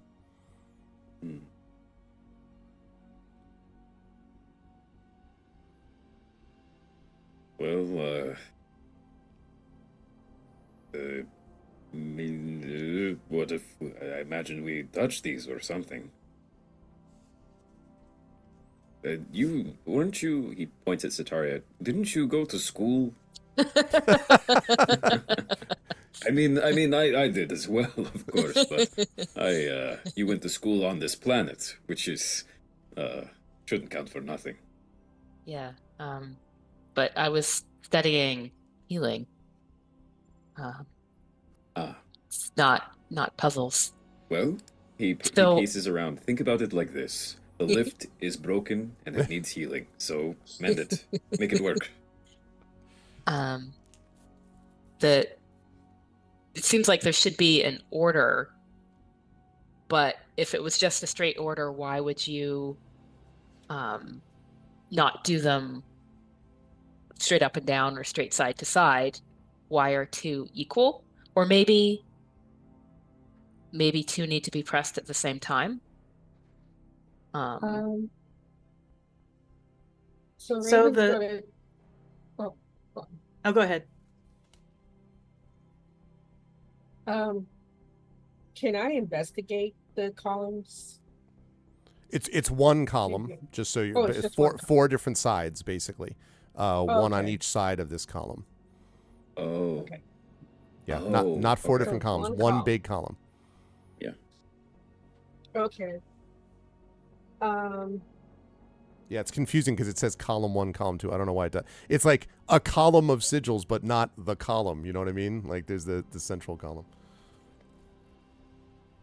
Yeah, can I still investigate and take a closer look at the column and see, like, if there's any wear or tear or... Sure. Go ahead and make an investigation check for me, please, Raven, if you would. Does it? I mean, maybe I should do my own investigation, but I can also ask Raven. Does it look like pressing them activates something? Let me do it. First of all, I shall say, here, let me just make some quick switch thing, chat, so I can get this back over to the dice roller. There we go. Okay, 15, and then plus intelligence, Raven. So 15 plus 5. okay, 20. All right, so 20. So you're asking that to Raven, Sataria, about the whether okay. Yeah, I mean, Sataria, you would say that. Sorry, ask that question again. What was it that you asked, Sataria? If it looks like pressing them does, because like a button's popped out from the surface or something that, takes your fingerprint has a contact point, or is there any reason to think that pressing them is doing something? So it looks like, Raven, to you, you don't see them as buttons or sort of elevated. They are definitely carved slash painted, if you will. The sigils are somewhat faded onto the rock. You don't know whether touching them would have an effect. There's nothing. It doesn't look mechanically like there's something to push in, but you don't know whether could be magical, and then putting your hand near it would cause it to activate. You don't know. Is what Raven would notice. Okay. So I tell that to the others. So Nulls gets an idea. Nulls gets an idea based on what Satario is saying. It's like, do you maybe press 2 at the same time? And she notes that column 1 has that first symbol. Then if you go left to right, column 3 has that second symbol. Column 2 has the third one, and then column 4 has the last one. And she wonders, do we put our hands on them in that order? Draxus looks around at them and he says, well, as far as I can tell, all 4 of the bases of the column have all 4 symbols. Well, but one of us would have our hand on that first symbol, and then one of us would have our hand on the third symbol on column 3. Mm-hmm. Then one of us would have our hand on the third symbol in column 2, and then one of us would have our hands on the last one in column 4. Okay. Draxus moves up, and he will be the column 2 person. Well, I guess Nulls is the column 1 person. Okay. Okay, 3. That leaves me with 4, I guess. Okay, so to be clear, specifically, what symbol on each column are you pressing, and also, are you doing them concurrently, consecutively? What are you doing in terms of what gets pressed when? So I'm suspecting that maybe there's not an order to that it maybe should be all at the same time, simply because if you look at the notes now, it's saying about where the symbol is in the sets of 4. And so then there's not really any order inherent in that. It's just saying these ones in the sets of 4. So that makes me think at the same time. Yeah, Nulls agrees with that. That's smart. Okay. So Nulls has her hand on the very first symbol of column 1. Okay. And then in column 2, I'm doing the third symbol. Okay. And column 3 is the third. Column 3 is the third of that one. I see. Okay. Yeah. And column 4. What's the third? Wait. It's the bottom. The bottom fourth one. The bottom. Yeah, column 4 is the bottom. Okay. All right. So you're all doing do you go on 3, 2, 1, go, or 3, 2, 1, like, are you all going at the same time? Yeah, we go, all right, ready? We're going to do the 3, 2, 1, Here we go. 3, 2, 1, Also, hi, Drew. And, yeah, just do all the possible combinations if there's no death trap or magic damage. Okay. Yeah, watch. We all instantly die. Yeah. Yep. Okay. So 3, 2, 1, contact. Exactly, Prince Justin. All right. You all put your hands on your respective symbols. All of them glow and change from yellow to bluish light, and they all stay lit for about 3 seconds and then fade, and nothing happens. Which one did you put your hand on, Sataria? Sorry. Yeah, the third one down. I mean, that's what it looks like. I think you need it on the 4th one down. What symbol are we looking at? On Doomig's notes, on the 2 that are side by side, mm-hmm. the one that it's like a 3 with like 3 check marks with a line through it almost. Mm-hmm. That's the last one on column 3. Mm-hmm. So if Jaraxxus is doing the first one on column 2, then So what we did, what I thought we just did, is that what Sataria was describing, where based Yeah. on their positioning, you're pressing the first one in column 1, and Right. then if the symbol that you just described, that 3 with the cross through it, that looks like it's 3 down. If the symbol that you're pressing is first, almost from top to bottom, almost, then that's 3 down, and then the V underline or upside down A looks like it's on the bottom.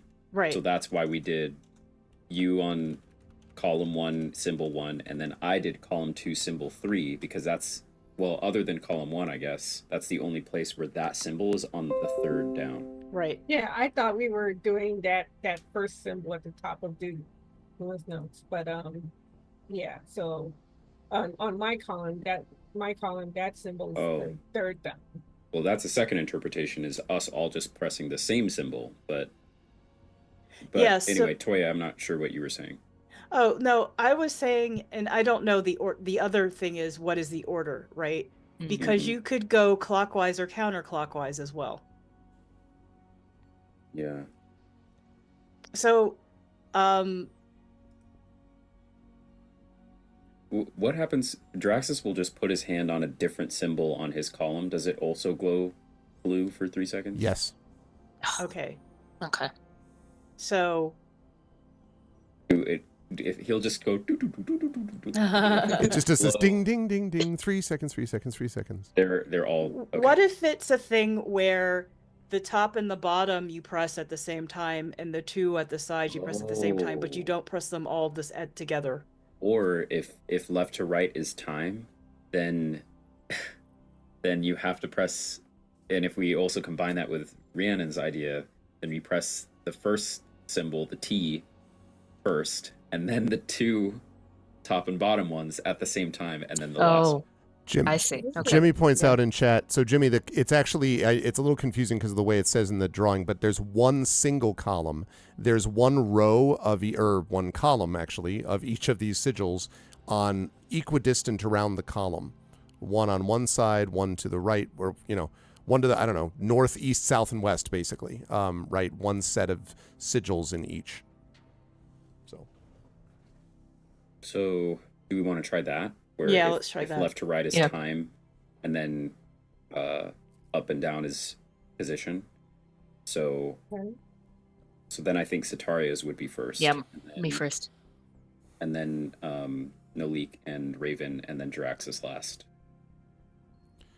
Okay, so to be clear, that means Sataria is going to press the top symbol on column 1 first. Is that right?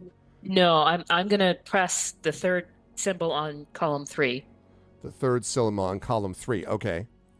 And then Nulls presses the first symbol on column 1. Okay.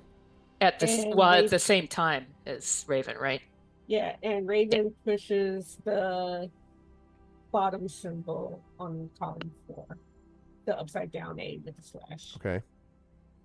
And then Jaraxxus waits to press in the 3rd symbol on column 2. Okay. So in the end, we're looking at on column 1. So who's on column 1 is my question. Nulls is on column 1. And you're pressing the top one after Sataria presses the 3rd one, presses the bottom one on column 3, or the The 3rd one on column 3rd 3. one on column 3. Gotcha. Yeah. Okay. Yeah, exactly. 3rd base. Exactly, Prince Justin. Okay. So, and how, one quick thing is, are you waiting for, are you doing them? I know you're doing them in order, but are you waiting like a second or two before they fade? Or are you waiting in each case for these to fade? Maybe we could test both, where we press them in, let them glow for 3 seconds, then fully go out, and then do the next pair. And then if that doesn't work, then we can test a press and hold for 1.5 seconds, then the next, I don't know. But we'll test like as if it's in separate entry codes that you have to let glow and fade first, I guess. Okay. So when you do that, sort of letting glow and fade, column 3, 1, 2, 4, I think is what the order was, but 1, 4, 2. I'm sorry, 3, 1, 4, 2. Yep. They all light for that 3 seconds and then fade. Nothing happens. Diraxis says, "What am I thinking?" And he'll cast Analyze Device on the wall. This is not a device. It's not a device or machine? Nope. Okay. It may lead to a device or machine, but it itself is not one. Diraxis lowers his hand and he says, "I'm done with your non-technological planet." He'll sit on the ground in frustration. Can Nalls do like an Arcana check on this? Does that work? Sure, yes, but sort of, I guess the question is what you'd be looking to find out. Maybe to understand these symbols better and maybe what they mean. See if that helps figure out like the order. I don't think this would do that. An Arcana check might be able to tell you if they're magical, but I think you can do that without a check. They're pretty clearly magical. They might be able, because you wouldn't even be able to detect the school per se. It's definitely magical, Nalls, there's no question. But as far as like what the symbols mean, not familiar with these. The only reason that they look at all familiar is because they are clearly the symbols. You can see them that are similar to what Doomig wrote on the sheet there.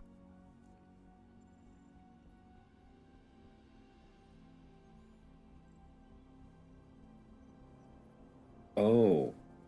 Well, I was about to say, is there a column where the positions of these symbols all would match? But that's not possible because there are 2 symbols that are in the same 3 position. Yeah, that doesn't work at all. Well, can we try the other idea of I don't think we tried this permutation yet where Sataria and Jaraxxus hold the symbols at the same time and then Nalls and Raven hold the symbols at the same time. I don't think we tried that. Have we? No. Sure, yeah. Okay. So the same symbols that you pressed, but this time 2 and then 2. Is that right? Right. Mm-hmm. Okay. Glow and then fade. Nothing happens. Also, Draxus, what were you asking? I guess you didn't ask it because you decided it wasn't a thing. Yeah. Okay. Right now I'm looking at where each symbol is positioned on each column and the fact that some of the columns have, for example, that upside down A in the first 2 columns is in the same row. The next 2 columns, 2 separate ones. And that's kind of the trend for a lot of them. Where, except for the T, which is in 4 different positions, 1 for each column. And then also the S thing, squiggle, is in 4 different positions. So I don't think that has anything. So another thing that I noticed is I'm looking at the Doomig's notes. That first symbol is up higher, much higher on the sheet than the other 3. Mm-hmm. And the other, you have 2 on the same line basically, and then 1 a little lower. So you have 1 column, with that first symbol, that T symbol, way up top. And I'm wondering if there's some correspondence between where these are on the paper versus where they are on the columns, if that makes sense. Yeah. Also, I'm wondering if this was really realistic, how much credence, like Jaraxxus will go over to the note page and he'll turn it upside down. He's like, "Well, if we're supposed to read it like this." Go ahead, Sataria, but I may give you a check, Jaraxxus, based on that in a minute. But go ahead, Sataria, first. So next idea. There is 1 of each symbol in the first place. So let's look at the first places and ignore the other places for now. Mm-hmm. And if we assume that we're sort of looking on the notes page, if we're looking down at the top of a column, um, it actually, I think, is in the right order, because on one side of the column that we're looking down at, we have the S, and on the other side, we have the A, and that's sort of like sides 1 and 4. And then the T and the tally marks are on sites, two and Yeah. and Okay. or whatever, on the top. Mm-hmm. And so maybe that's, if we imagine looking at the column from the top, maybe that's saying that like side 1 of the column like comes out somehow. Like maybe we just focus on that side, like because it's coming out from the group of the other 3. Mm-hmm. Yeah. But I think I tried to look for something. I mean, unless this happens as a result of what we're doing, but I tried to look for something that physically distinguishes the fact that one symbol is separate, looking at the column, and he said there wasn't anything. You're going to try turning it upside down. Yeah, I grabbed the paper and I'm like, what if the A is supposed to be on top? I would like you to make for me, please, an investigation check. Artificer in chat suggests maybe the spacing is timing. Like the first one has to go all the way on and off. Next two have to go on right when they're about to go off. The last one is on. That's interesting, Artificer. Hold off on the potential solution, Jimmy. I want the players to figure this out to the extent that I can. But hold it in reserve, because after we get through this, unless we don't and we're stuck here for the rest of the campaign, but assuming we do, then definitely. We return twice a month, every month, to try to solve this puzzle. For those of you who don't know, Jimmy joined us during my last session of D&D. Lives in Western Australia and is building this incredible badass D&D table with like fog effects and all of this incredible stuff that he's been showing pictures about. So anyway. Amazing. Okay, so yeah, go ahead and make that check, Draxus. 11. I'm gonna. No, I'm not. Go ahead. You're gonna add something to it? No, I can't. I mean, I could, but I'm not going to. Okay. Yeah, something like when you do the flipping the paper and back, something like tickles your mind. You don't know what though. There's like something about positions, but you don't really get a sense of it. It's like there's you're like, I don't know.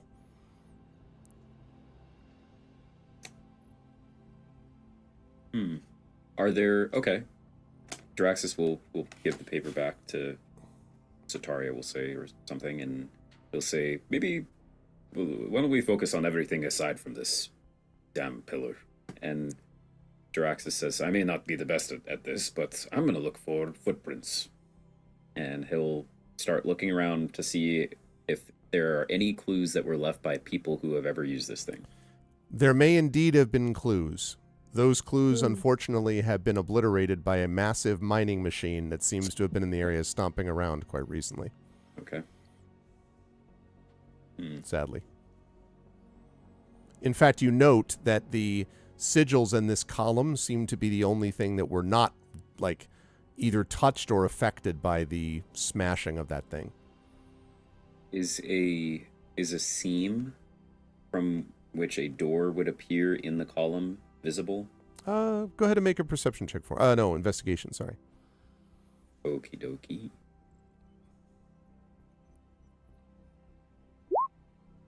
And seamless. It's seamless. Yeah, you're not sure, but you don't think so. Draxus says, well, if all else fails, I can try to go back to that machine, jury-rig it, and we can just blow the column open.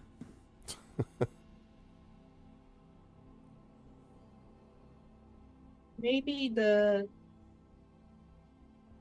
looking back at the notes, maybe the one signal that is above all the others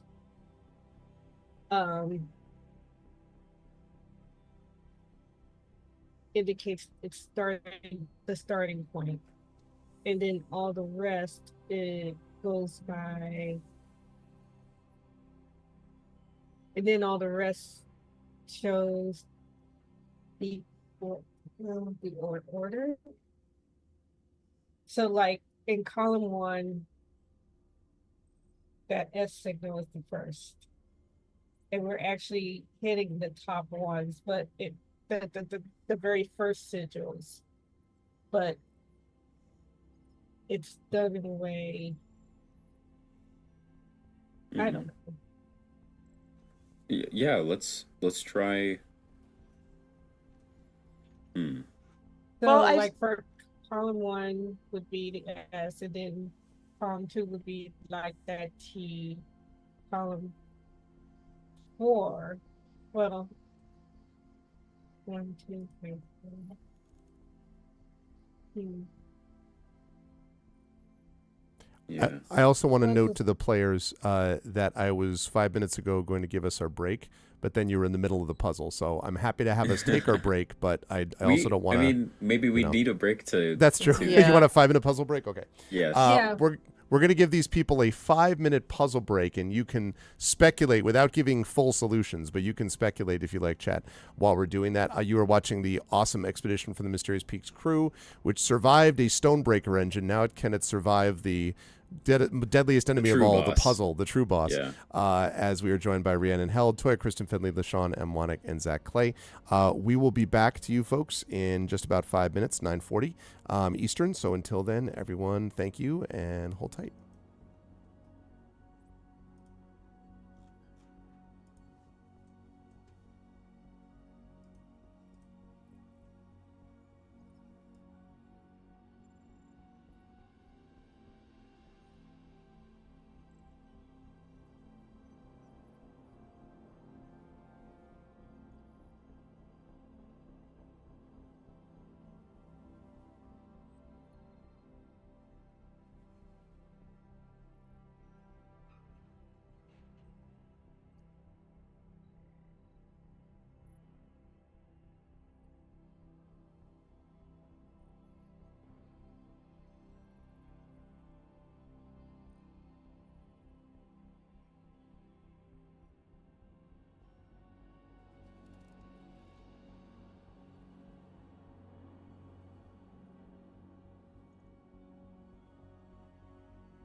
There's my mic. Alrighty.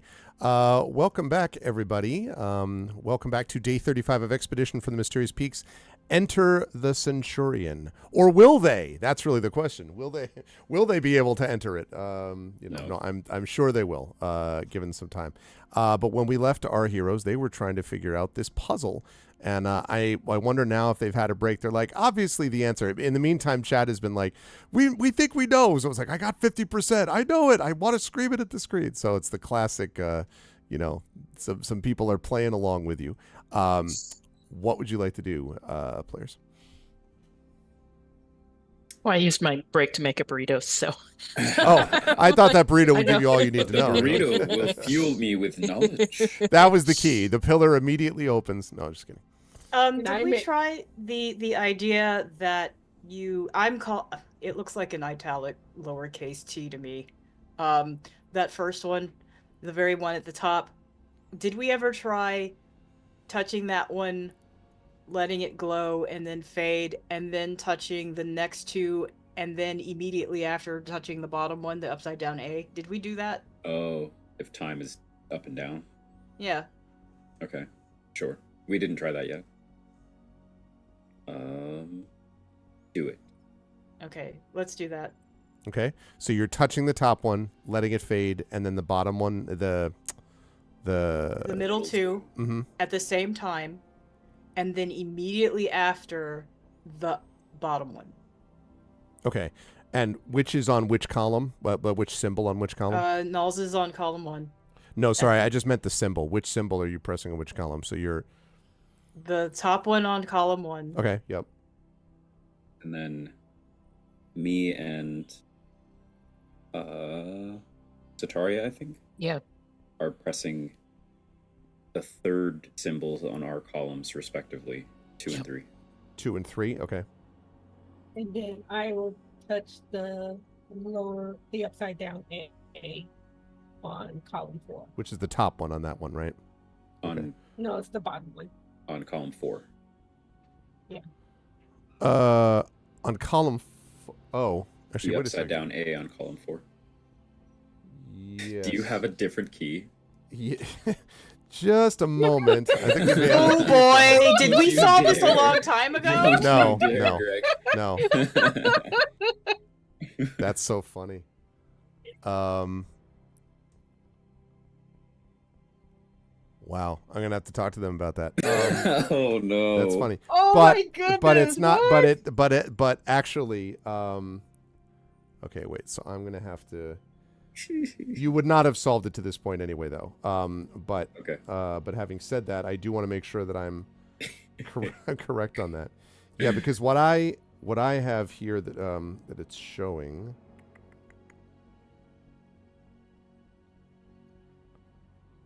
Yeah, boy. Okay, that's correct.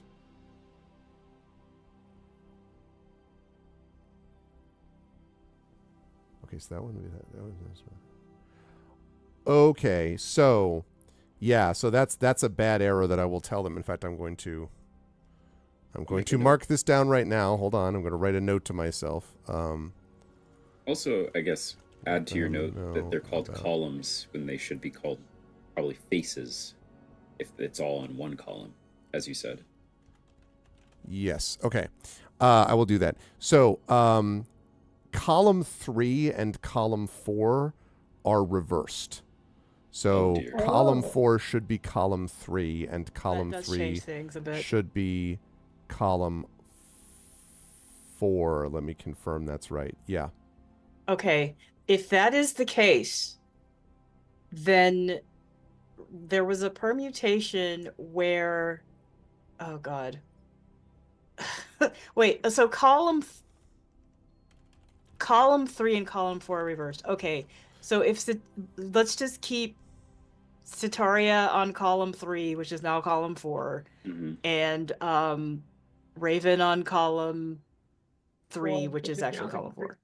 Yeah. So So that would mean there was a permutation where we were doing the 2x2 at a time, where Sataria and I would have been touching the symbols at the same time. Yeah, and I guess just to be completely clear, to make sure that I'm remembering when you first did this and you pressed all 4 at once, also, which symbols were you pressing at what time? I want to make sure I know that also.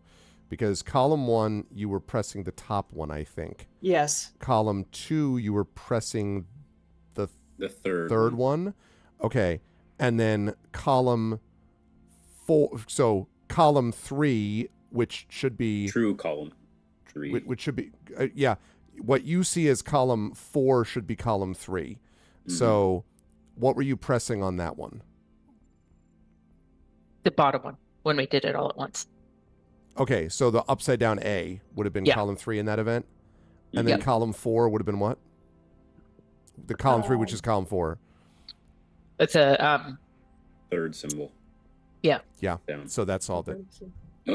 Yep. Oh, so we did it. You did. We You had did it it right the the first first time. time. The You did it right the first first time. time. Okay. Yes. I'm All sorry. right. Literally reversed it. The answer key literally has 3 and 4 reversed. Wow.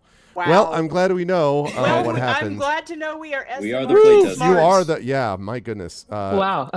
I will let them know. Yes, that's exactly right. Column 3 and column 4 were reversed. So, so I have a question. Is that what that wasn't what Artificer was thinking about? But of course, that's because you didn't know because of this. Jimmy, was that what you were imagining was the solution? Was that one? Well, part of the problem is we solved it, but it wasn't "quote unquote" right. So now everybody was trying to Exactly. come up with a bunch of other. And I didn't even notice it because I'm looking at the answer key and it's like very clearly sort of listing what these things are. Sure. So what they did was they pressed the top symbol, which is that S, in column 1. They simultaneously pressed in the second column the third symbol, which is like that H with a line through it, more or less, right? Then the third column, what they show as the third column on their notes is actually the fourth column in the answer. So basically, their notes are wrong. Column 4 should be column 3, and column 3 should be column 4. So with that in mind, column 4, which should have been column 3, or rather, yeah, what they saw as column 4, which is actually column 3, they pressed the upside down A. And then the last one, what they saw as column 3, but should have been column 4, they pressed the third symbol. And when they press all of those in that order, the thing does what I'm about to describe. So, because they just literally reversed in the solution, they literally reversed the 2 columns. So, I will have them correct that. You had the top symbol of each column in this order. You had it in reverse of what you did. Okay. 1, 2, and 3, 4 became 1, 2, and 4, 3. Well, but they all were doing it simultaneous. They were right about the simultaneous. They got it right off. It's just that, I was looking at the answer key, which was literally the opposite. So, whoops. Anyway, so when they do that, though, the stone surface of the column. So good job is what I'm saying, players. When you do that, the stone surface of the column shifts from its center, and there's a and this is why we play test. Yeah, the outside shell, the outer shell, separates and collapses into both the ceiling and the floor. So that and then right, like that. No, because they wouldn't have the intention to mislead TomTom because the columns themselves are what the players are supposed to be seeing. They just mislabeled the columns either in my answer key or in the notes that the players got, but probably that. So, in any case, so up and down and revealed within, once the rock pulls out of the way, you can now see for sure that there is indeed. Oh, and I see in the meantime that our pictures moved around also. Hang on just a second. Let me fix that. To add to the confusion, also the players are different now. Exactly. All right. Hold on a second. Let me just get that fixed. There we go. So yeah, because Jiraxis became Raven and Raven became Jiraxis. Okay. There we are. That's better. So apparently Jiraxis, there was a seam within it. Revealed within is a cylindrical metal frame that houses a gated platform which is attached to a pulley system of gears and cables. And as you're looking at it, the gate leading onto that caged platform slides open. Would have taken quite a while, Tom, if they tried to brute force it. And you can see, by the way, that at the rear of the platform is a tall, rusty lever. What a stupid way to activate a lift.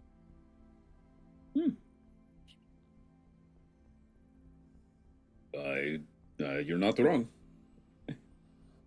Draxus will. Well, how would you activate it? Raven just stares. And then just moves ahead. Yeah, I do the same. I step onto it. Okay, the others? Yep. Oh yeah. Yes. And All right. Gomork. And I'm assuming Gomork follows as well. He does, although growling as he's been doing steadily, like not as usual, but just like a low rumbling, disapproving growl the whole time as he steps onto it. Okay, so you're all on the platform. The gate is still open. Nothing has happened yet. So let's pull the lever. Pull the lever. Pull the lever. When you pull the lever, which is a little because of the rust, but you do manage to pull it towards you, the gate closes, and then the lift, you hear a, and then the lift begins to rise, and as you were going up and up, you see the cavern floor dropping below you. You also see that the column's outer wall, like this stone supposedly, rises up down below. You can see basically covering over where the cylinder is again as you rise way, way, way up, and then up into beyond the cavern roof, and for another 100 feet or more. So there's probably a good 15, 20 seconds or so where you're just in darkness, and the lift is and kind of, it's not, it's making it, but it's definitely not the smoothest ride you've ever been on. Finally, you feel that you can sort of see above you the light, see a little bit of light from above you, faintly, and finally you emerge. The lift emerges onto a foggy plateau somewhere deep within the mountain range. You can see mountains all around you, and there are a broken set of mining tracks that are leading from the base of this great lift that you're now at the top of, across a field of scorched and rocky terrain. And in the distance, you can see half-arched columns of metallic debris looming through the fog. We're outside. Yes. And you can feel it's cold up here, and also you sort of are like, you all have to sort of catch your breath a little bit. You're pretty high up. Air might be a little thin up here.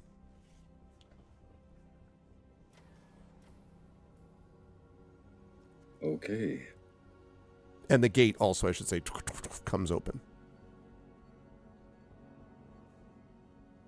Well, I don't know about all of you, but I am also a bit hurt, physically. Maybe now that we're outside again, maybe we can make a camp or something, just rest for a little bit. And actually, where are our bodies as far as sleep or not? Like, are we due for a long rest right now? You had a long rest before you... I don't think so. You had a long rest before you came in here in the first place. You've probably, this whole journey so far has been about 4 to 5 hours, I would say. Soup to nuts from when you got down, from when you went across. You had a long rest before that, so... Okay. I mean, I guess you could take a long rest, but it would be the last one you get for another 24 hours. You've been about 5 hours from the time that you were rested before leaving. What time of day is it? It would now be probably 3 or so in the afternoon, 2 or 3 maybe, 2 o'clock maybe, mid-afternoon. But very foggy up here, so hard to tell, you know. It's light enough that it's clearly not nighttime. So if we took that short rest, though, I have that Song of Rest. Yeah, that'd be helpful. And so if you or any friendly creatures who can hear your performance regain hit points at the end of the short rest by spending 1 or more hit dice, each of those creatures regains an extra 1d6 hit points. Mm-hmm. Yep, we would benefit from that. Excellent. And basically, Knowles can tell them of the cultists the first time that she encountered them during the short rest. Okay. Does that make sense? Mm-hmm. Okay, yeah, I think, unless there's any objections, we make a little camp out here. Is there grass or vegetation of any kind? No. There's a lot of rocks and a lot of debris and little bits of metal about here. Is there any alcoves anywhere? Yeah, I mean, I would think that there's a couple of sort of rocks that are almost like lean-tos, you know, like kind of like jutting up from the ground that you could probably get behind the base of. Yes. Rock shelters. Yes. Official term. Okay. We set up for a short rest. Okay. Right. So again, we're talking about an hour or so that you were resting as you do this. This will allow those of you who wish to do so to spend a hit die. And you all have your hit dice available. You have 5 of them because you're level 5. And your hit dice are dependent on your class. So just looking here quickly, Niles doesn't need to do this, but if Sataria wanted to, if Jaraxxus wanted to, if Raven wanted to, you could all use one of your hit dice, and then if Niles, if you're doing that Song of Rest, you would get an additional free hit die, is what I believe that says. Or free D6. Or free D6, I'm sorry, yeah. So I need to roll the d6? Yes, you're the one rolling the D6. But that's dependent on who's choosing to rest, though. So, like Raven, Jaraxxus, Sataria, are you all going to roll a hit die? Then I plan to, yeah. Okay. Yeah. Great. For me. Okay. So then, yes. So then you would be rolling a D6, and that would be added to whatever they come up with. Okay. And then just myself, I just healed 8. Okay. So you're at 22 right now, not counting temp and all that. Okay. Okay. I'm trying to take a short rest here, and it keeps telling me to confirm. Yep. Then just confirm it. I thought I'm trying to. Okay, so Raven, that's a 3 plus your con bonus if you have one. Do you have any like pluses to con? No? Okay. No. All right, so then you've got 3 points so far, waiting for that D6. Okay. And then waiting on Sataria, and then that D6 from Knowles in a minute. In D&D Beyond, I just short rested, so healed by myself for 5. Okay, it didn't pop up in Roll20 for some reason. Okay. So 5. Okay. All right, so you're at 20 out of 22. Okay. Right. And then I will for that. And now I need to roll the d6, right? Yes.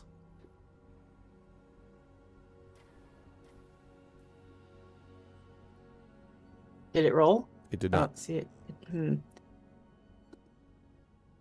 Okay, at some point. Wait a minute. You cancel this. Let me just make sure I'm going to roll. Okay, yeah, so it is rolling. I just checked it myself. There we There go. it So is. 2. All right, so then you get an additional 2. So that means Sataria should be full up now, I think.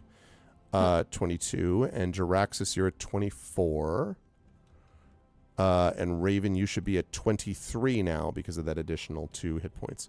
And how often can you do that Song of Rest? Is it equal to your Charisma modifier or something? I don't think it says. Okay. It just says if you or any, it says 1d6 HP and then PHB page 54. If you or any friendly creatures who can hear your performance regain hit points at the end of the short rest by spending 1 or more hit dice, each of those creatures regains an extra 1d6 hit points. That's all it says. Okay. And I also get my bardic inspiration slots back during the short rest. Oh, so yeah, there is no limit on it. Okay, that's great. So you can do that anytime a short rest is taken. Great, cool, lovely. Okay, and the bardic inspiration's back. Okay, great. All right, so you're able to do that. One thing you notice, by the way, is while you're sitting, while you're resting and sort of thinking about this, there's a real kind of it's not strong, but it's consistent, and it's this sort of acrid smell, almost vaguely acidic, around you. You don't see anything that obviously would show what that is, but it's definitely present. Okay, I'm going to ask Mork about that because I should still have speak with animals. How long does that last, speak with animals? I think it lasts half an hour, but also we weren't actually trying to solve that puzzle for that long. Yeah.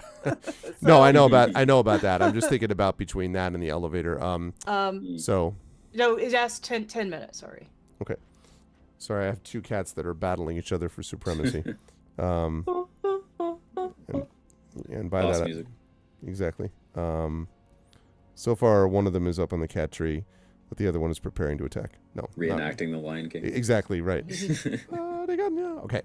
So all right, yes. So then you are able to speak to him at least for the first portion of that rest, I would say. Okay. Gamork, do you recognize that acrid smell? No. But it does stink of something burned. Kind of growls.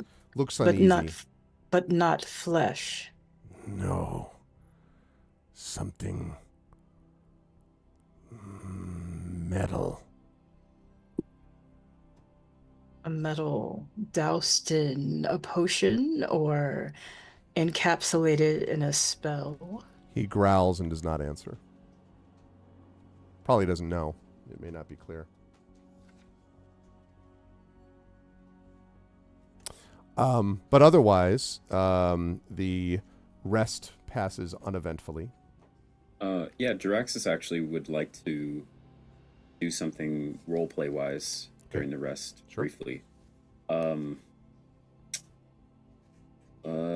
Yes. So Jiraxis will actually approach, even though we're all around, but he'll approach, I guess, Nalik at first specifically. This also applies to Sataria, but I'll address her separately when she comes back. Okay.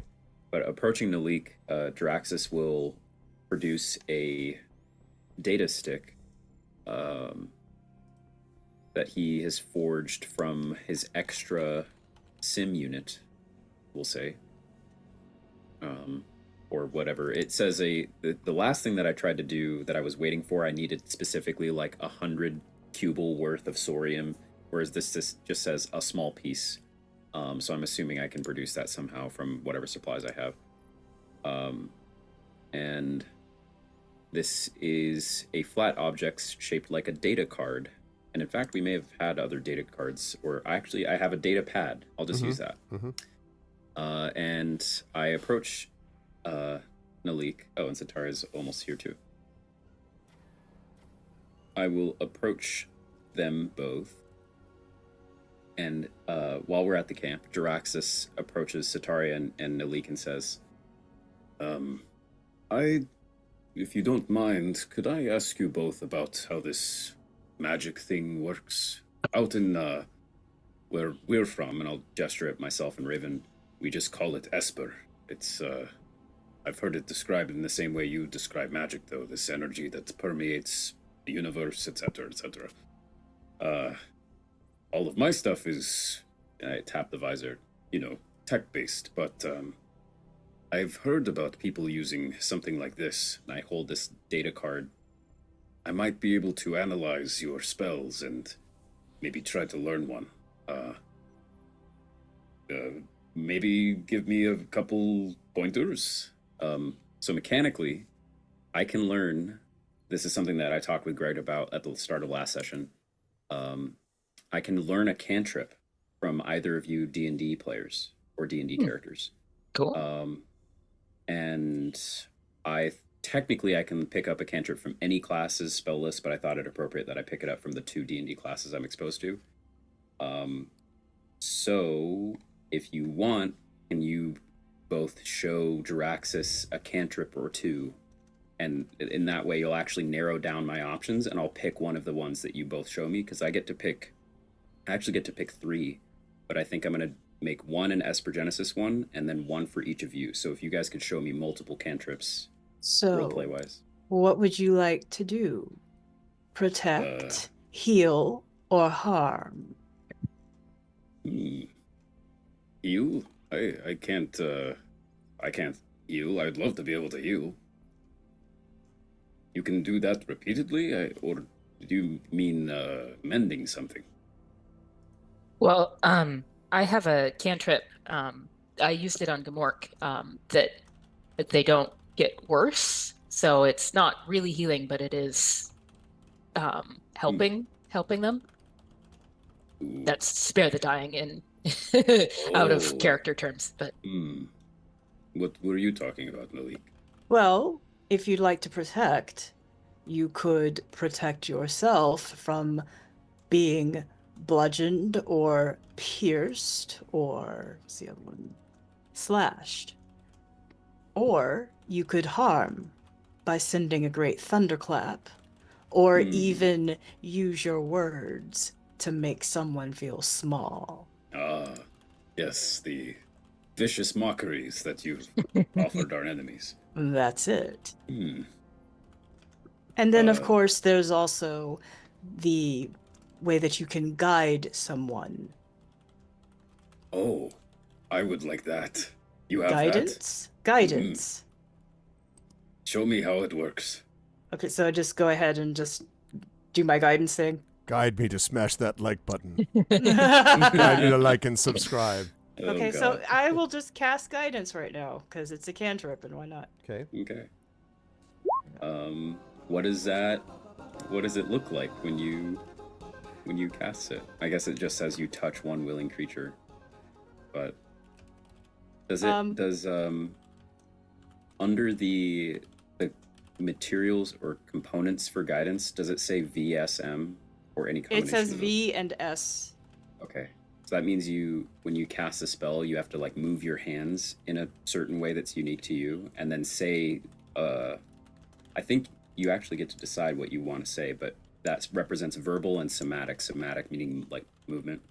Okay, So- wow, that's a great question. Yeah. So I guess what Nalik would do is kind of like both a welcoming gesture and kind of like a motion to kind of put energy forth. And I don't know if you can see my hand, but kind of like that. So there's an element of power in it as well. But it's welcoming, it's energetic, and it's like, go on and be brave, do your thing. And then Okay. like the kind of light that would emanate from it would be like a light blue, and it would rise from her hand and then drift over to the person who's receiving guidance, and it would like enter through basically their third eye. Okay. Jiraxis will practice the gesture many, many times, and I think because his powers, essentially, it is what I'm learning from you is treated then as a cybermancer talent for me. So I think what happens through the long rest, both with this and Sataria's cantrip, is that Jiraxis is fine, or the short rest, is translating the magic, because I imagine learning actual legit fantasy magic might be longer than just a short rest endeavor, but since he mechanically can achieve it, I imagine he's actually finding a way through Esper and through his technology and cybermancy to recreate what guidance is like, but technologically almost. And so he copies the gesture, but maybe in the same way that his sprite beam is similar to an eldritch blast, but his shoots out, bits and emojis or things such as that. So after a while, he has his own version of the guidance spell that he then casts on you, and he's like, "Did it work? Do you feel better now? Maybe.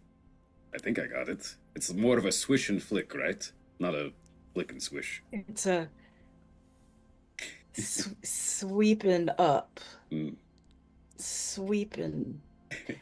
You're raising yourself to the heavens, and you're lifting somebody else in the process. Hey, if we succeed in our task. Oh, that reminds me. He rests his hands on his knees as he's sitting. He's like, when we finish all of this, I can take all of you into space. I'm sure you've never been. It's wondrous. Imagine the stars. They're very dangerous. You actually don't want to get right up against them or you'll burn and die. But there's still... and there's other planets. There's other people like myself and our Lorendi friend here. There's all sorts of things. Did you see this, Raven? I'm learning, well, how to copy magic, but it's working. I did feel very present and very guided. I do my best. You are, well, I don't know if you're a natural as much as you are, you said that's technology that helps you learn. Yes. Years of research and lots of Jubal money. So you're good with a gadget. Oh, certainly. I mean, haven't you seen all of the good with gadget stuff I've done? Anyway, Sataria, what magic do you know? So there's the spell for someone who's dying. I'm not quite sure how we would test that out. You Knock me die. out. I'm just going to try this out. Yeah. Right? And I think you might enjoy mending. It's a very useful spell. I don't think it could mend your strange technology, but it can mend, normal things, clothing, and it's simple. It's a good place to start. It's useful. I'll probably go for that. I forget, do you cast some sort of one that does damage? Let me check. I do have Sacred Flame. So you can use flame on people. It's not a lot of flame, but it's like sunlight, the damage it does rather than burning. Channeling the power of the sun. Wow. Usually you have to that's a very long process out in the Silvery Narc. Okay. Well, or there's also a message you can whisper to somebody and only they hear it. I don't think I've done this with you yet, but you see on his pale complexion, and then his hair is red tentacles like Davy Jones, and you see his tentacles beard moves, and then you hear his voice in your mind as he says, "I can already do that," just as a alien, sort of an offensive term out where I'm from, but it's a pretty alien thing as far as humans are concerned, I imagine. Yeah, it is. Yeah. Well, I think...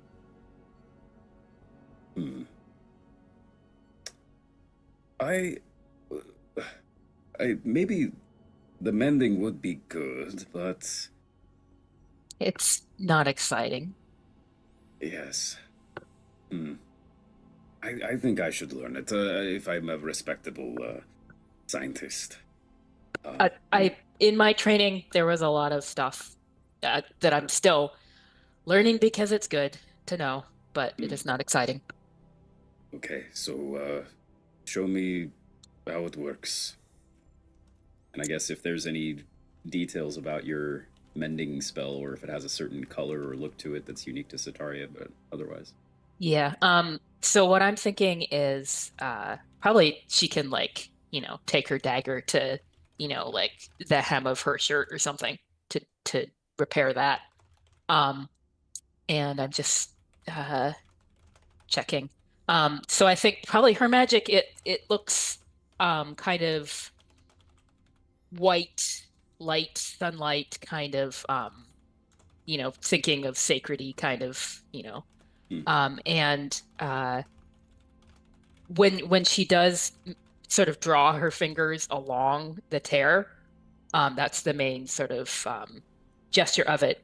The magic kind of um, goes out, and it looks kind of like biological in that sort of like it's going out in kind of a vein artery kind of pattern Hmm. into the fabric, and then it sort of draws together and then disappears as the spell finishes. Oh. Draxus will try to replicate the same thing, but in a sort of sciencey, nanite, Esper-y way. And after he copies that down and gets mending, eventually he mends together. He'll kind of tear part of his own coat that he wears, and after he's gotten it, he'll turn to Raven and he'll say, "You also have some Esper powers. You do these psychic things, right, Raven?" So all this time, Raven has been staring into the fire. Or actually, is there a fire? I don't think you set a Well, fire. Just sort of into the yeah, I fog. don't think Just so. the fog, maybe. Yeah, she's been staring out into the fog and not really paying attention to what the others are doing. And so when Dr. Draxus calls her name, she doesn't exactly start, but she kind of like comes back to wherever she's gone and looks over and goes, "What?" Oh, just that. Draxus will look over at Nalik and remembers that Nalik was gonna say something about the robe people with the masks and stuff. And he'll say, "Nothing for now. And he'll kind of look between Raven and Nalik, and knowing probably what Raven's still thinking about, Draxus will say, "Nalik, you said you recognized those people, or what they were wearing?" So I guess kind of like this is the montage scene when Malik recounts basically how everything began, meeting Elu, and how it was a square, right? Mm-hmm. And all of these cultists appeared, killed Elu's brother, and how she met the other people that she was on a journey with at first, and that like the one powerful image from that day were those masks that the cultists were wearing. And so that we have run into them again, and in fact, Gamork has shared that those same cultists are tied to the people or person who basically transformed his body and the body of his pack with bodies of his pack with the Magitech. And so there's been a convergence now.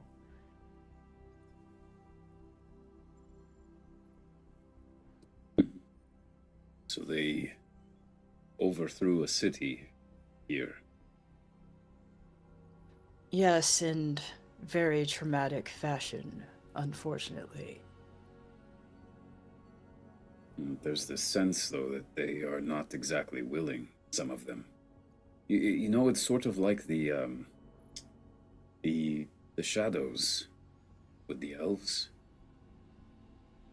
The two of you were arrived just late for this, but you know how we saved those elves from the weird tube things. Right before that, one of the elven leaders was possessed and also released some shadow creatures, like the one that we fought in the big room.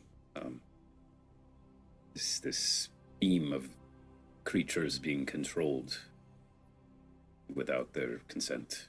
And it seems these Caridin perhaps come from space and have used the technology that both you and Raven are so familiar with. I wonder, are the cultists worshipping them?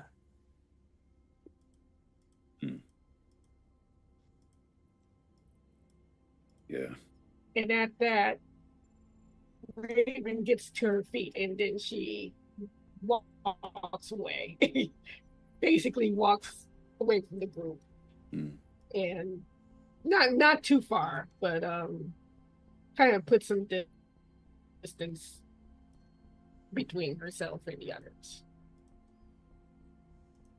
And Jaraxis says, I've been doing a good amount of trying to help Raven acclimate to this planet. It is a bit strange, you have to admit. But I think for this once I'll let Raven come to us when she's ready. I need to practice my cantrips. Well, and anyway, Raven stared down something when she killed that pilot. Yeah. Well, we're approaching some sort of ship, I think, which should hopefully probably be abandoned. So, no worries. And then she and I will be in our element. We'll finally have something we understand. If you wish to lead the way, I'm all for following. It is what I tend to do, if only to be a pincushion, but I can take it. All right, so you folks are headed out towards the metal debris in the distance, if I understand that correctly. Yep.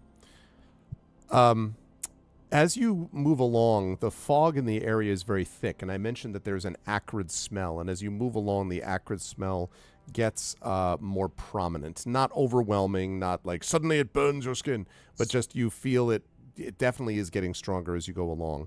There are also, you notice, patches of scorched earth marring the ground in random spots. This might have been also what Gamork was referring to about burns. And I would like Sataria to make an Arcana check for me, please. For a particular reason that you shall see. Especially now. Whoa. with the power of, was that a crit? Is that Yet another 20 just, on a check. Just absolutely spectacular. You know everything.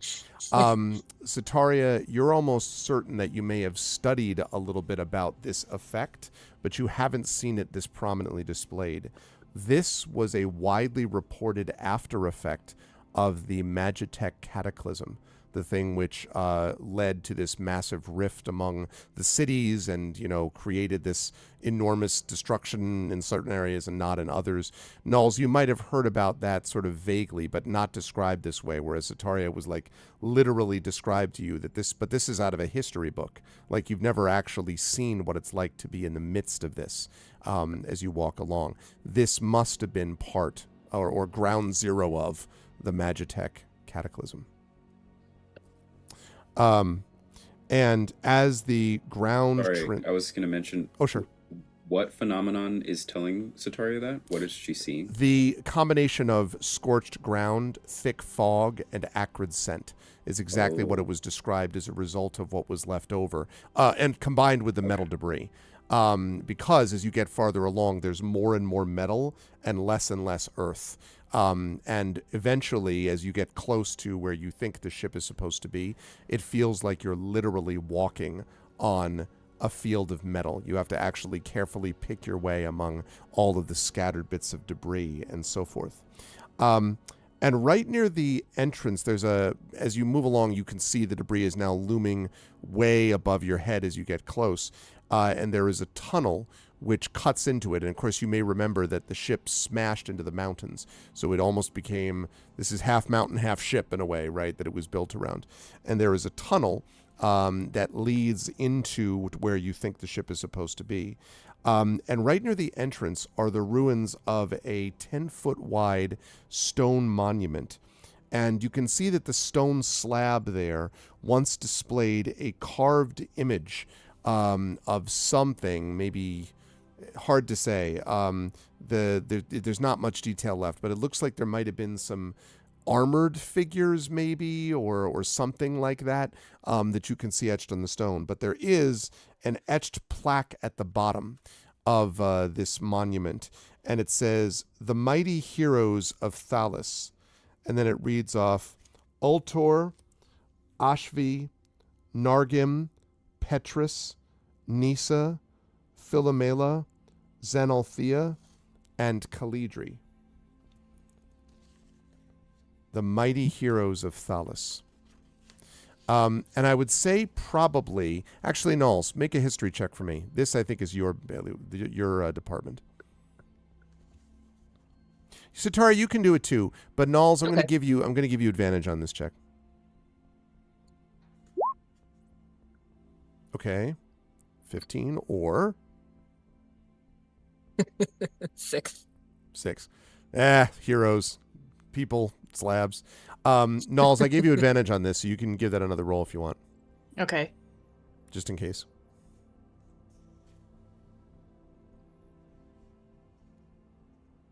That's better.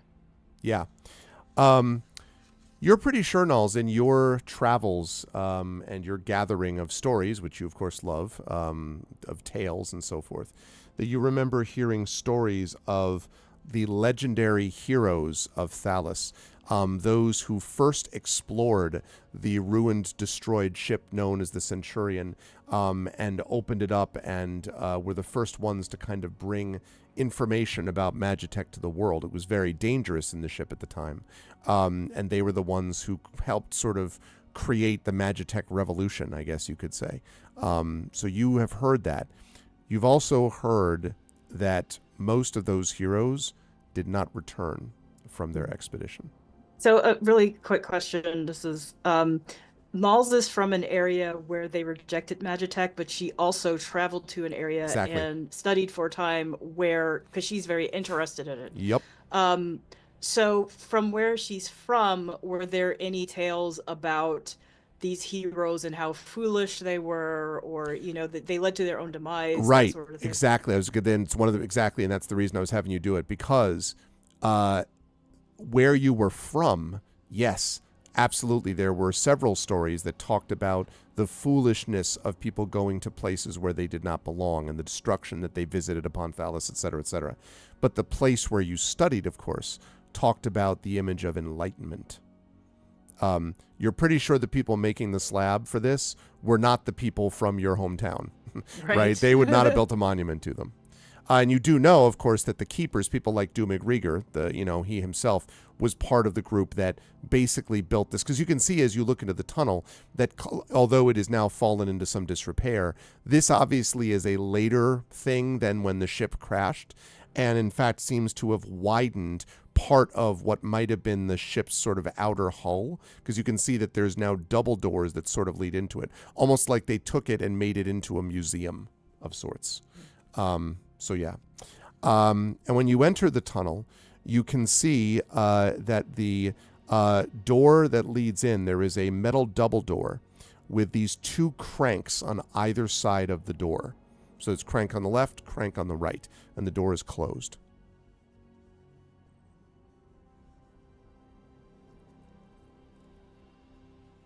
Start cranking? Sure, if you want. Who's going to do each one? Jaraxxus steps back and he says, "If it's no harm, I would love to get a view of the door opening, so I'll abstain from cranking." Well, Satari is not exactly strong, but presumably she can crank something. Okay, who's going to do the other one? Knowles, Raven. Lily and Raven eye each other. Raven gives a long sigh and then walks to the other. Okay. Walks over. All right, so when you both crank it, with a little bit of a screech of metal, but it is able to open. And as it opens onto an enclosed chamber with a windowed metal door on the opposite side. There are lighting panels in the ceiling casting a dim light against dingy metallic walls. Beyond the windowed door is a large chamber with a network of hallways branching from it. There is a 10-foot cylindrical metal column that marks the center of the chamber. And as you enter this place, You can see the glowing metal panels. It's very clear that Sataria and Nulls, you may have heard of things like this, but you've never seen them. But Raven and Jaraxxus, for the first time in a while, you are clearly standing on board a spaceship. And that's where we're going to bring our session to a close. Exactly, actually, as I hoped, because it means that when you next see these folks, about which more in just a moment, they will be exploring the ship, the Centurion, for the first time. They got there. They made it. They would have gotten there even earlier if it wasn't for a reversed puzzle, which I have already explained. I've already sent something to Rich in Discord being like, hey, just so you know. But I do want to mention, just before I let these four, before I close up shop with these four, I do want to mention that this group will be one of the groups as part of ArvCon, our charity event. They will be one of the groups playing during ArvCon, and so you will get a chance during ArvCon to watch these people. I love it. I try to make it so that during that event we get something super cool and special, and that's cool and special thing is that these folks are going to get to explore the ship, something with which in general terms Jaraxxus and Raven may be familiar with. In general terms, Sataria and Nulls would not be familiar with, but of course this is hundreds of years old, so it's a big ship and a lot to explore. Very excited for it. I will start with on the, let me switch back to the, where's my other thing? Yes, I'll switch back to the cams. So starting with Jaraxxus, Zach, good stuff from Jaraxxus today. I really liked that bit of role play that you did where you were kind of getting the magic from the others and sort of figuring out what that looks like. And that was really fun to sort of watch play out. And it'll be interesting, I think, to see how that does. I have to say, and I don't know if you intended this or not, quite probably you did, but I was very much cracking up at the where Sataria is like, it's a sacred flame. It's not a lot of flame. It's a little flame. And then you're like, so you can control the sun. And I was like, a little flame, which means the sun, the heat of the sun. Well, Sataria mentioned the sun, said something about the coming from the heavens or something like that. Yeah, I guess that's true. But said like a little bit of flame, and then you're like, the Jaraxxus sun. took that and ran with it. I was Yep. just like, wow. So that was funny. And then obviously, I'm very much excited to see how Jaraxxus interprets being on board a ship again in this context, because it's big and unusual, but at least it's familiar technologically. How did you feel about, and also good work on that gravity sphere, which ripped open the Stonebreaker thing, by the way, at the beginning. How'd you feel about today's session? Where will the fine folks find you next? Today was great. Little bit of everything today. Some combat to start us out. We had a puzzle, we had exploration, we had roleplay. So that's a pretty good session. Now we just need we need you to play some wacky NPC for us to meet and interact with next time. Because it's been a while. We got those the session before the session. That's true. With the fairies or whatever those weird light things. Yep. Mm-hmm. Yeah. Yep. But yeah, this session was fun. Yeah, thank you for lending me your cantrips, because I just had this unused class feature from level 3 that I was holding out something specific for, and then I just gave up and shifted to this, and I like this better because it's less to manage and it's gave a good roleplay moment. I'm excited too for the development of all of our relationships, and in particular how Raven.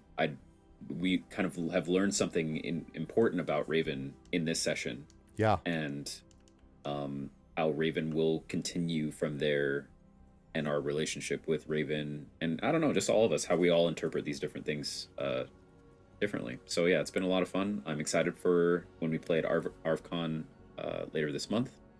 People will find me here for that. Also for the Arvocalists, where soon enough we'll be voicing characters in Citizen Sleeper 2, which will be starting next month. But later this month, the intention is that I will... Is this announced yet? I have not announced it yet. I will simply say something special is happening with Zach and with the Arvocalists as a part of ArvCon. But what it is, we don't know. You don't know yet. I know it. It's amazing, but you don't know yet. I'm glad I asked. Yes. Yeah. And then otherwise, you'll find me on my website and all the other links that are in chat there, and on Gen GMs, which is our show where Greg and I talk about GMing. And that's it on my Twitch channel as well. But yeah, that's all there. Thank you. It's been fun. Good stuff. Thanks, Zach. Good work today. And yes, on the Gen GMs front, we have a bunch more short videos that have recently released. So please go over and subscribe to us over there. We're almost up to 100 subscribers over at Gen GM. So please join us for more of our GM tips. Right over to LaShawn. Yeah, I agree entirely. Really enjoying the way that Raven's character is developing. I love the idea of looking at this young person, then looking at someone who's much older. So it wasn't just that they recruited a bunch of young people, but that these people came from all walks of life and all different places. And the idea that Raven was somehow responsible for, killing them, one of them at least, and that it's not 100% clear how much they chose to be where they were or not. That's not clear. But that's very interesting and gives a sense more about some more little bits and pieces of what's going on with Raven as a character. And I appreciate that it hasn't just been, I imagine at some point it'll arrive at this, but it hasn't just been like, all right, well, for about a session I played kind of all loose and mysterious, but now everything's fine and now I'm just hanging out. Like, I'm aware that it's going to take longer than that for someone to get used to this group and to even know the experience of what they're dealing with, especially when there's so much mystery around this place. And as I said, you are also going on to something you're familiar with technologically, but not familiar with historically. And so that's going to create all these other things. So, interesting moments of role play, LaShawn. I'm excited to see what else happens with Raven. How'd you feel about today, and where will... Oh, and also, great job on taking on one of the pilots in the Stonebreaker, too. How did you feel about today? Where will the fine folks find you next? Oh, she did not mean to do... Wham! Just, headshot. Just destroyed. Yeah. This is really messed up, Raven. I don't think no one knows just to the extent how much she messed up over this. Mm-hmm. And y'all get to find out how. So, yeah, I never actually played a character like this before. It's very, very different. So it's like, part of me is like, oh, it's so angsty. But then it's like, oh my gosh. Yeah, she's dealing with a lot of trauma. Yep. But, but that it will be interesting to see how the others will help, work that out, I think. Because, yeah, it's not something where, she's just going to, just completely lob out. She's dealing with a lot of stuff, and there's a lot of internal conflict, which is very much not being seen, but it's being sort of dragged out of her. And so it's an interesting character, and it's a fun character. I did not intend to write her this way, but yeah, as it goes on, it's like, oh, okay,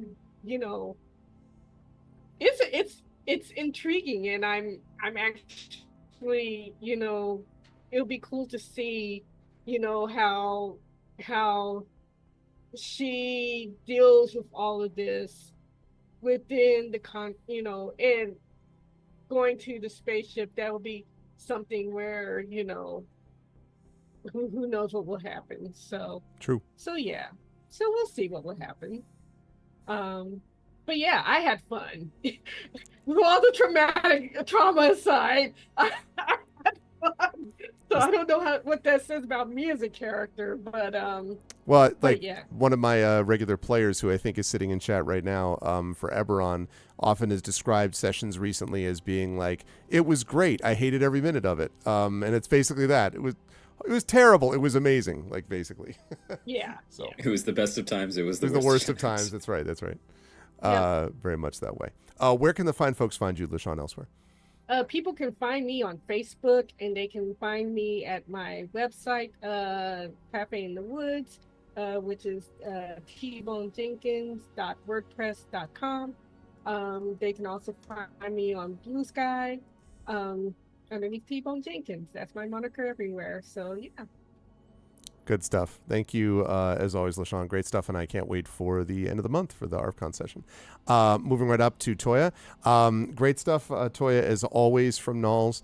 Continue to love the interactions with Gamork, of course, as we've talked about many times.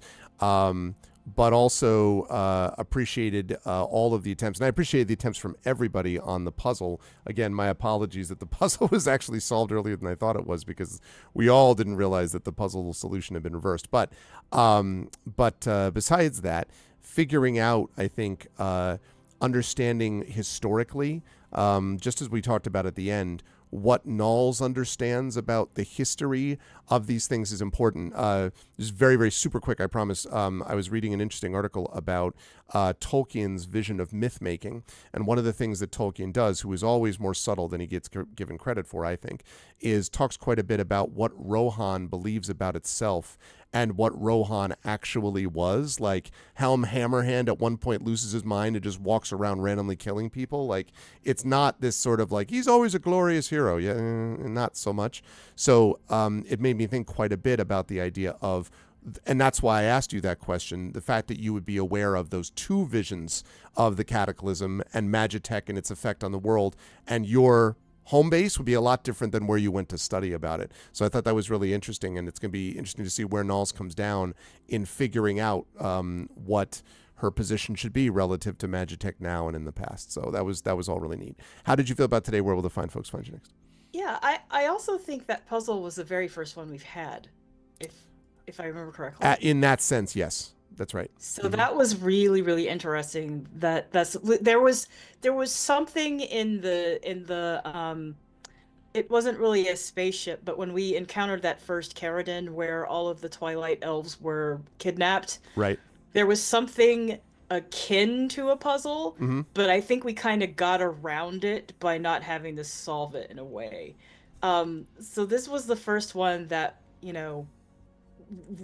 met us full frontal on the front porch, so to speak. Yes. And it was kind of cool how everybody solved it the first time and then kept coming up with new ideas and the kind of collaboration to solve the puzzle. So that was a lot of fun. I also am really enjoying all of the lore and seeing how things are potentially connected to the Caradon and the Magitech and these cultists. So I like putting things together puzzle-wise. So that's been a lot of fun for me too. And I'm also loving the depths of Raven. As long as she don't go psycho and try to kill everybody, because that would be a problem. You wield a knife will be staring back at you. That's all I'm gonna say. Anyway, I will not be anywhere really until Gen Con. You can, I lurk pretty much online, but if you are interested in my editing services, I have schnoodlemedia.com. But yeah, that's about it from me. Just waiting for football training camps. Football training camps. Always a pleasure to have Toya with us. And yes, Zach and Toya will be at Gen Con, and I will be there. And then Rhiannon and LaShawn will be at WorldCon, and I will be there. So I will see these folks in different spots. Someday we'll all assemble in the same spot in the same time, but still, that'll be cool. Thanks, Toya. Great stuff as always. And Rhiannon, also really great stuff from Sataria, and I appreciated too. I really enjoyed that contrast between Raven's reaction to the body. I think you described beautifully Sataria's reaction to it. It's not disrespect. It's just like, I've seen dead bodies. Like, I'm a healer. Like, this is my job, is to sort of figure this stuff out.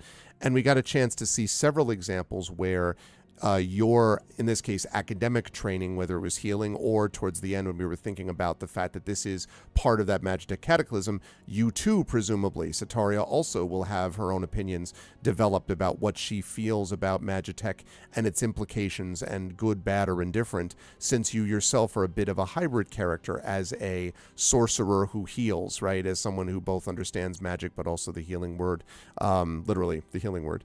So I thought it was really neat to see the contrast with Raven in this case, and just see more of Sataria's development as that time goes along. So how did you feel about today's session? Where will the fine folks find you next? This was a bunch of fun, and I was so grateful to Raven to start that off, because then I got to bounce off of it basically. And the opportunities for the healer, not just to heal, but to sort of see the other aspects of how she looks at the world, is really fun too. So right now this is my only stream, but I definitely still hang out on the Discord for the Dungeon Scrawlers, and I will be on a stream eventually once we finish recording our backlog. And I am on Blue Sky at Rhiannon Held, and check out my books. And given this game, I think I'm going to suggest my space opera series, RZ Held, novellas. The first one is called Clean Install. So they're short. You can get one, take a look, see what you think. Got all that great space opera stuff with technology and nanites and sapient chips later and therapy cats and all kinds of fun stuff. There you go. I'm already sold automatically. That's good stuff. Thank you, Rhiannon. And again, thanks to the players for working so well as a group. I really appreciate it. That comes across beautifully. And we will see you folks again for ARFCon. And just so all four of you know, I know Zach and Toy already know this, having done this before, but there is, of course, a critically important competition which takes place, which is which stream, which session will raise the most money for Damon Runyon. So I just want that to be clear that in the past, Esper Genesis, the progenitor of this campaign, did once win that one year. So, I just want to say, we'll have to see who is the S tier team, the A tier team. We won it last year. We brought in $1,000. Oh, yeah. Remember that? You brought. Were you the most? No, I think the scientists actually brought in the most, which seems appropriate. We got a $1,000 pledge though. You and did. You were You like, got the biggest somebody pledge. gives $1,000, Yeah. I'll give you an advantage. No, yeah, exactly. That's right, and that exactly happened. That's right. And yes, Shadow Mage, see, Shadow Crew is coming for you. This is what I'm saying. Like, everyone. I had someone once tell me, they're like, really, you should. It really is about bigger things. I'm like, yes, I might be joking a little bit about this, but friendly competition is always good if it gets more money for cancer research. But anyway, but I'm mostly just really honored to be able to GM these players. And chat, I hope you enjoyed yourselves as well. Please give some love to the amazing crew of the Expedition for the Mysterious Peaks campaign. Thank you to Rhiannon. Thank you to Toya. Thank you to LaShawn. Thank you to Zach. We will see you in a few weeks at ARFCon for the exploration of the Centurion. Bye for now, players. Thank you. Good night. Farewell. All right. And that is going to do it for that. That was great. I did not plan for it to end up where they would just be entering the ship, but it is cool that they did, because now we are set to go, and I'm super pumped up for that. Oh my goodness. Wait till you folks see. Oops. Wait a second.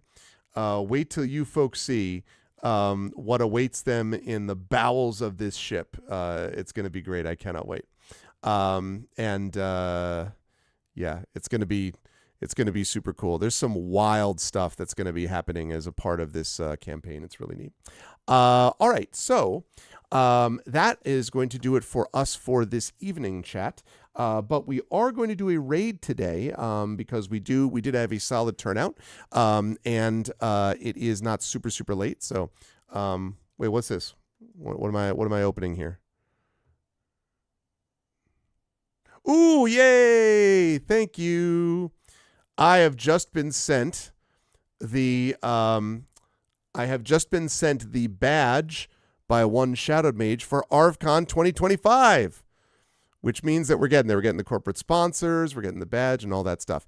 Yes, so Prince Justin, many of the things in the ship are inspired by the original Barrier Peaks module.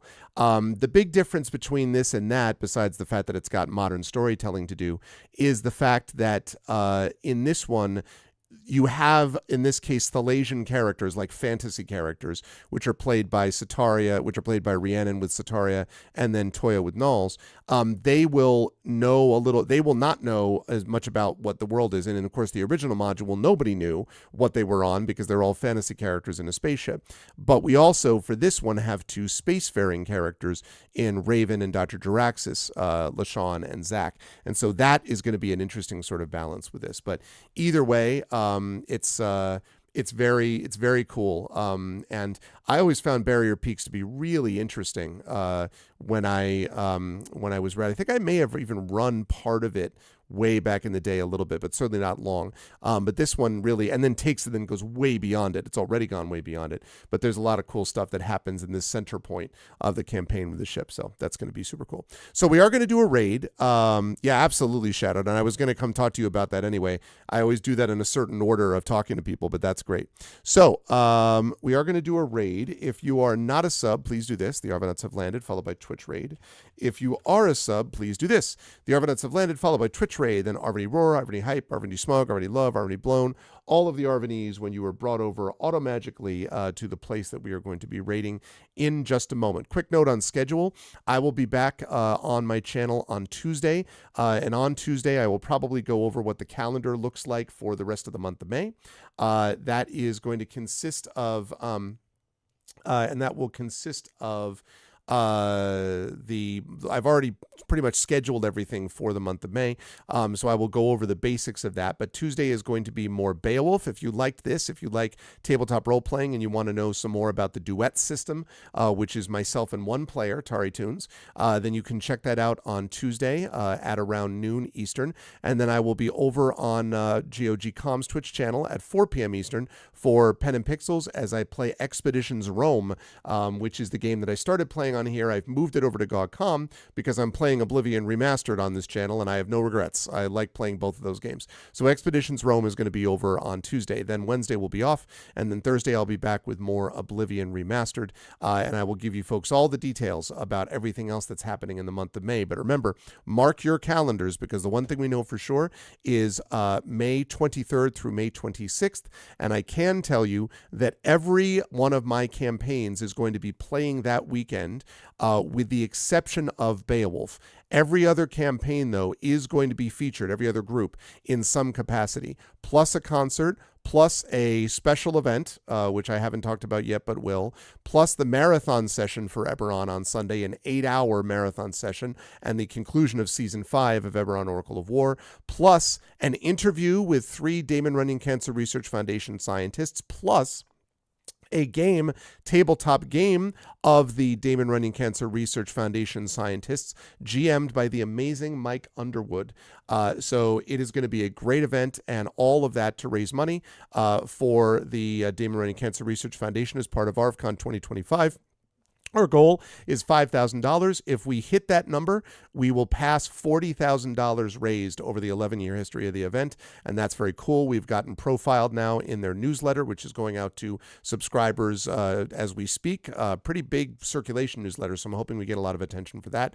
And already I have giveaway items coming in. I have 5 companies confirmed that are returning as corporate sponsors, and more to hear from. So everything is on track as it should be, and it's been great. This is honestly one of the most inspiring events that we have, one of my favorite events every year, because it brings us together as a community, and beyond the fact that it's personally important to me about the importance of doing this cancer research, it's also something that really shows the community what they can do together, particularly in a time when morale has been struggling with scientists and when there is kind of an anti-science focus at the highest levels of government in our country. This is a way to counteract that ridiculousness and to demonstrate. And I'm talking about this. I have heard this directly from Damon Runyon, that this event is something they're looking forward to, not just because of the money raises, but because of the morale it boosts, because it's the only event that they have raising money for them that is like that. A lot of what they do are fundraiser, like, dinners and galas and balls and, dances and events like that. This is the only thing like this that they have. And so they really have almost adopted it. It really is important to them. And so they said, I heard from them directly, especially this year, we're really looking forward to having it. And I take that deadly seriously, because if we can provide a small modicum of boosting of morale to these heroes, which is legitimately what these folks are, then more power to us, I'd say. So I'm very excited for ARVCon this year. So having said all of that, you saw the thing about the raid. If you like what you saw and heard today, please follow the channel. Check out our YouTube with !ArvTube. Thank you for watching over on YouTube. Please subscribe on my YouTube channel. It's free for you to do that. We're almost to 1,100 subscribers. I want to get to that number. I'd love to get there before ARVCon. It really helps us with the algorithm. It's free for you to do it, but it really helps us. Please go subscribe on YouTube if you haven't already. Discord is !ArvCord. You can hang out with the Arvanauts in between streams on Discord. Twitter, !ArvTweets until that hell site collapses. Blue Sky, though, is on the way up. Follower numbers and everything are really shooting up there, so please do follow me, especially on Blue Sky with ! !ArvSky. And again, website for all this, arvaneleron.com. Financially, !ArvShop. That's our merchandise area. You can get cool swag associated with the channel and cool swag for yourself. The Patreon is sitting right there. That's !ArvTreon. Really trying to get that into triple digits. Would love to get that to triple digits before ArvCon as well. That's really the financial backbone of the channel and allows us to do things like pay for, the overlays and awesome things that Shadow's done for us, and multiple other examples of people, videos, music. The video you're about to see, the music was paid for, and the video is paid for thanks to ArvCon support. So please consider doing that. Let me see. The subbing to the channel is also really important. You get those custom sub badges and emotes to use here, there, and everywhere across Twitch. And on the publishing side, !Icarus, my graphic novel from Athos Arts, !Library, that's my Tales and Tomes, The Forbidden Library, my 5e adventure and sourcebook from Alligator Alley Entertainment, and !Grayshade, my Grayshade IP, Grayshade and Renegade, and Heretic, the Grey Assassin trilogy from Athos Arts. You can get those at that link, award-winning trilogy, spoken of as favorably compared to Roger Zelazny's Amber by a certain multiple-time Hugo nominee reviewer, award-winning fantasy reviewer. Anyway, but you can get those books. You can also get the audiobook of Grayshade from our very own Trent Sparks, and you can also pre-order the Grayshade tabletop role-playing game coming out in August of this year at Gen Con, designed by Brandon O'Brien, coming out from Alligator Alley. That is going to be amazing. I cannot wait to show you that, and there's going to be some special stuff happening with Grayshade in terms of release events and so on at Gen Con itself. So you'll definitely want to check that out. And last but certainly not least, !BLM, Black Lives Matter, important to affirm and assert the significance and importance of Black lives. !Help Now, the World Health Organization page on suicide prevention. Important to reach out to others when you need help and reach out to others when they need help as well. And Ukraine, UKRAINE, to help the people of Ukraine as they fight back against an illegal and illegitimate war with bravery and courage. And we send the message we'll do so for others in that situation in the future. I want to thank everyone who made this an awesome stream tonight. Thank you to my wonderful mods, Prince Justin, Shadowmage, Triffany Mats, and Drew the Damager, best in the business. Thank you so much. Oh my God, Shatter. That's awesome. Thank you so much to my Patreon supporters and subscribers. Thank you to Prince Justin, Shadowmage, Triffid, Drew. Thank you so much to my wonderful viewers. Thank you to Artisan Carates. Thank you to Baron Valor. Thank you to Butthurt Gamer, Jagtris, Mancheetah, Mrs. Dunsel, and Nonstop. We're both subs. Thank you. Thank you to Rianne and Z, of course. Thank you to T-Bone Jenkins, and thank you to the Jimmy Googs. I hope that table worked as well, and you enjoyed doing some work on that table as it was going on. And most of all, tonight, thank you not only to all of you, but thank you to my wonderful players. Oh, thank you to Alligator Alley for sponsoring this campaign, and thank you to our wonderful players. Thank you to Rhiannon Held. Thank you to Toy Kristen Finley. Thank you to LaShawn M. Wannick, and thank you to Zach Clay. That is going to do it for me. Please stick around for the raid as soon as the video is over. Plus, you get to see this awesome video again.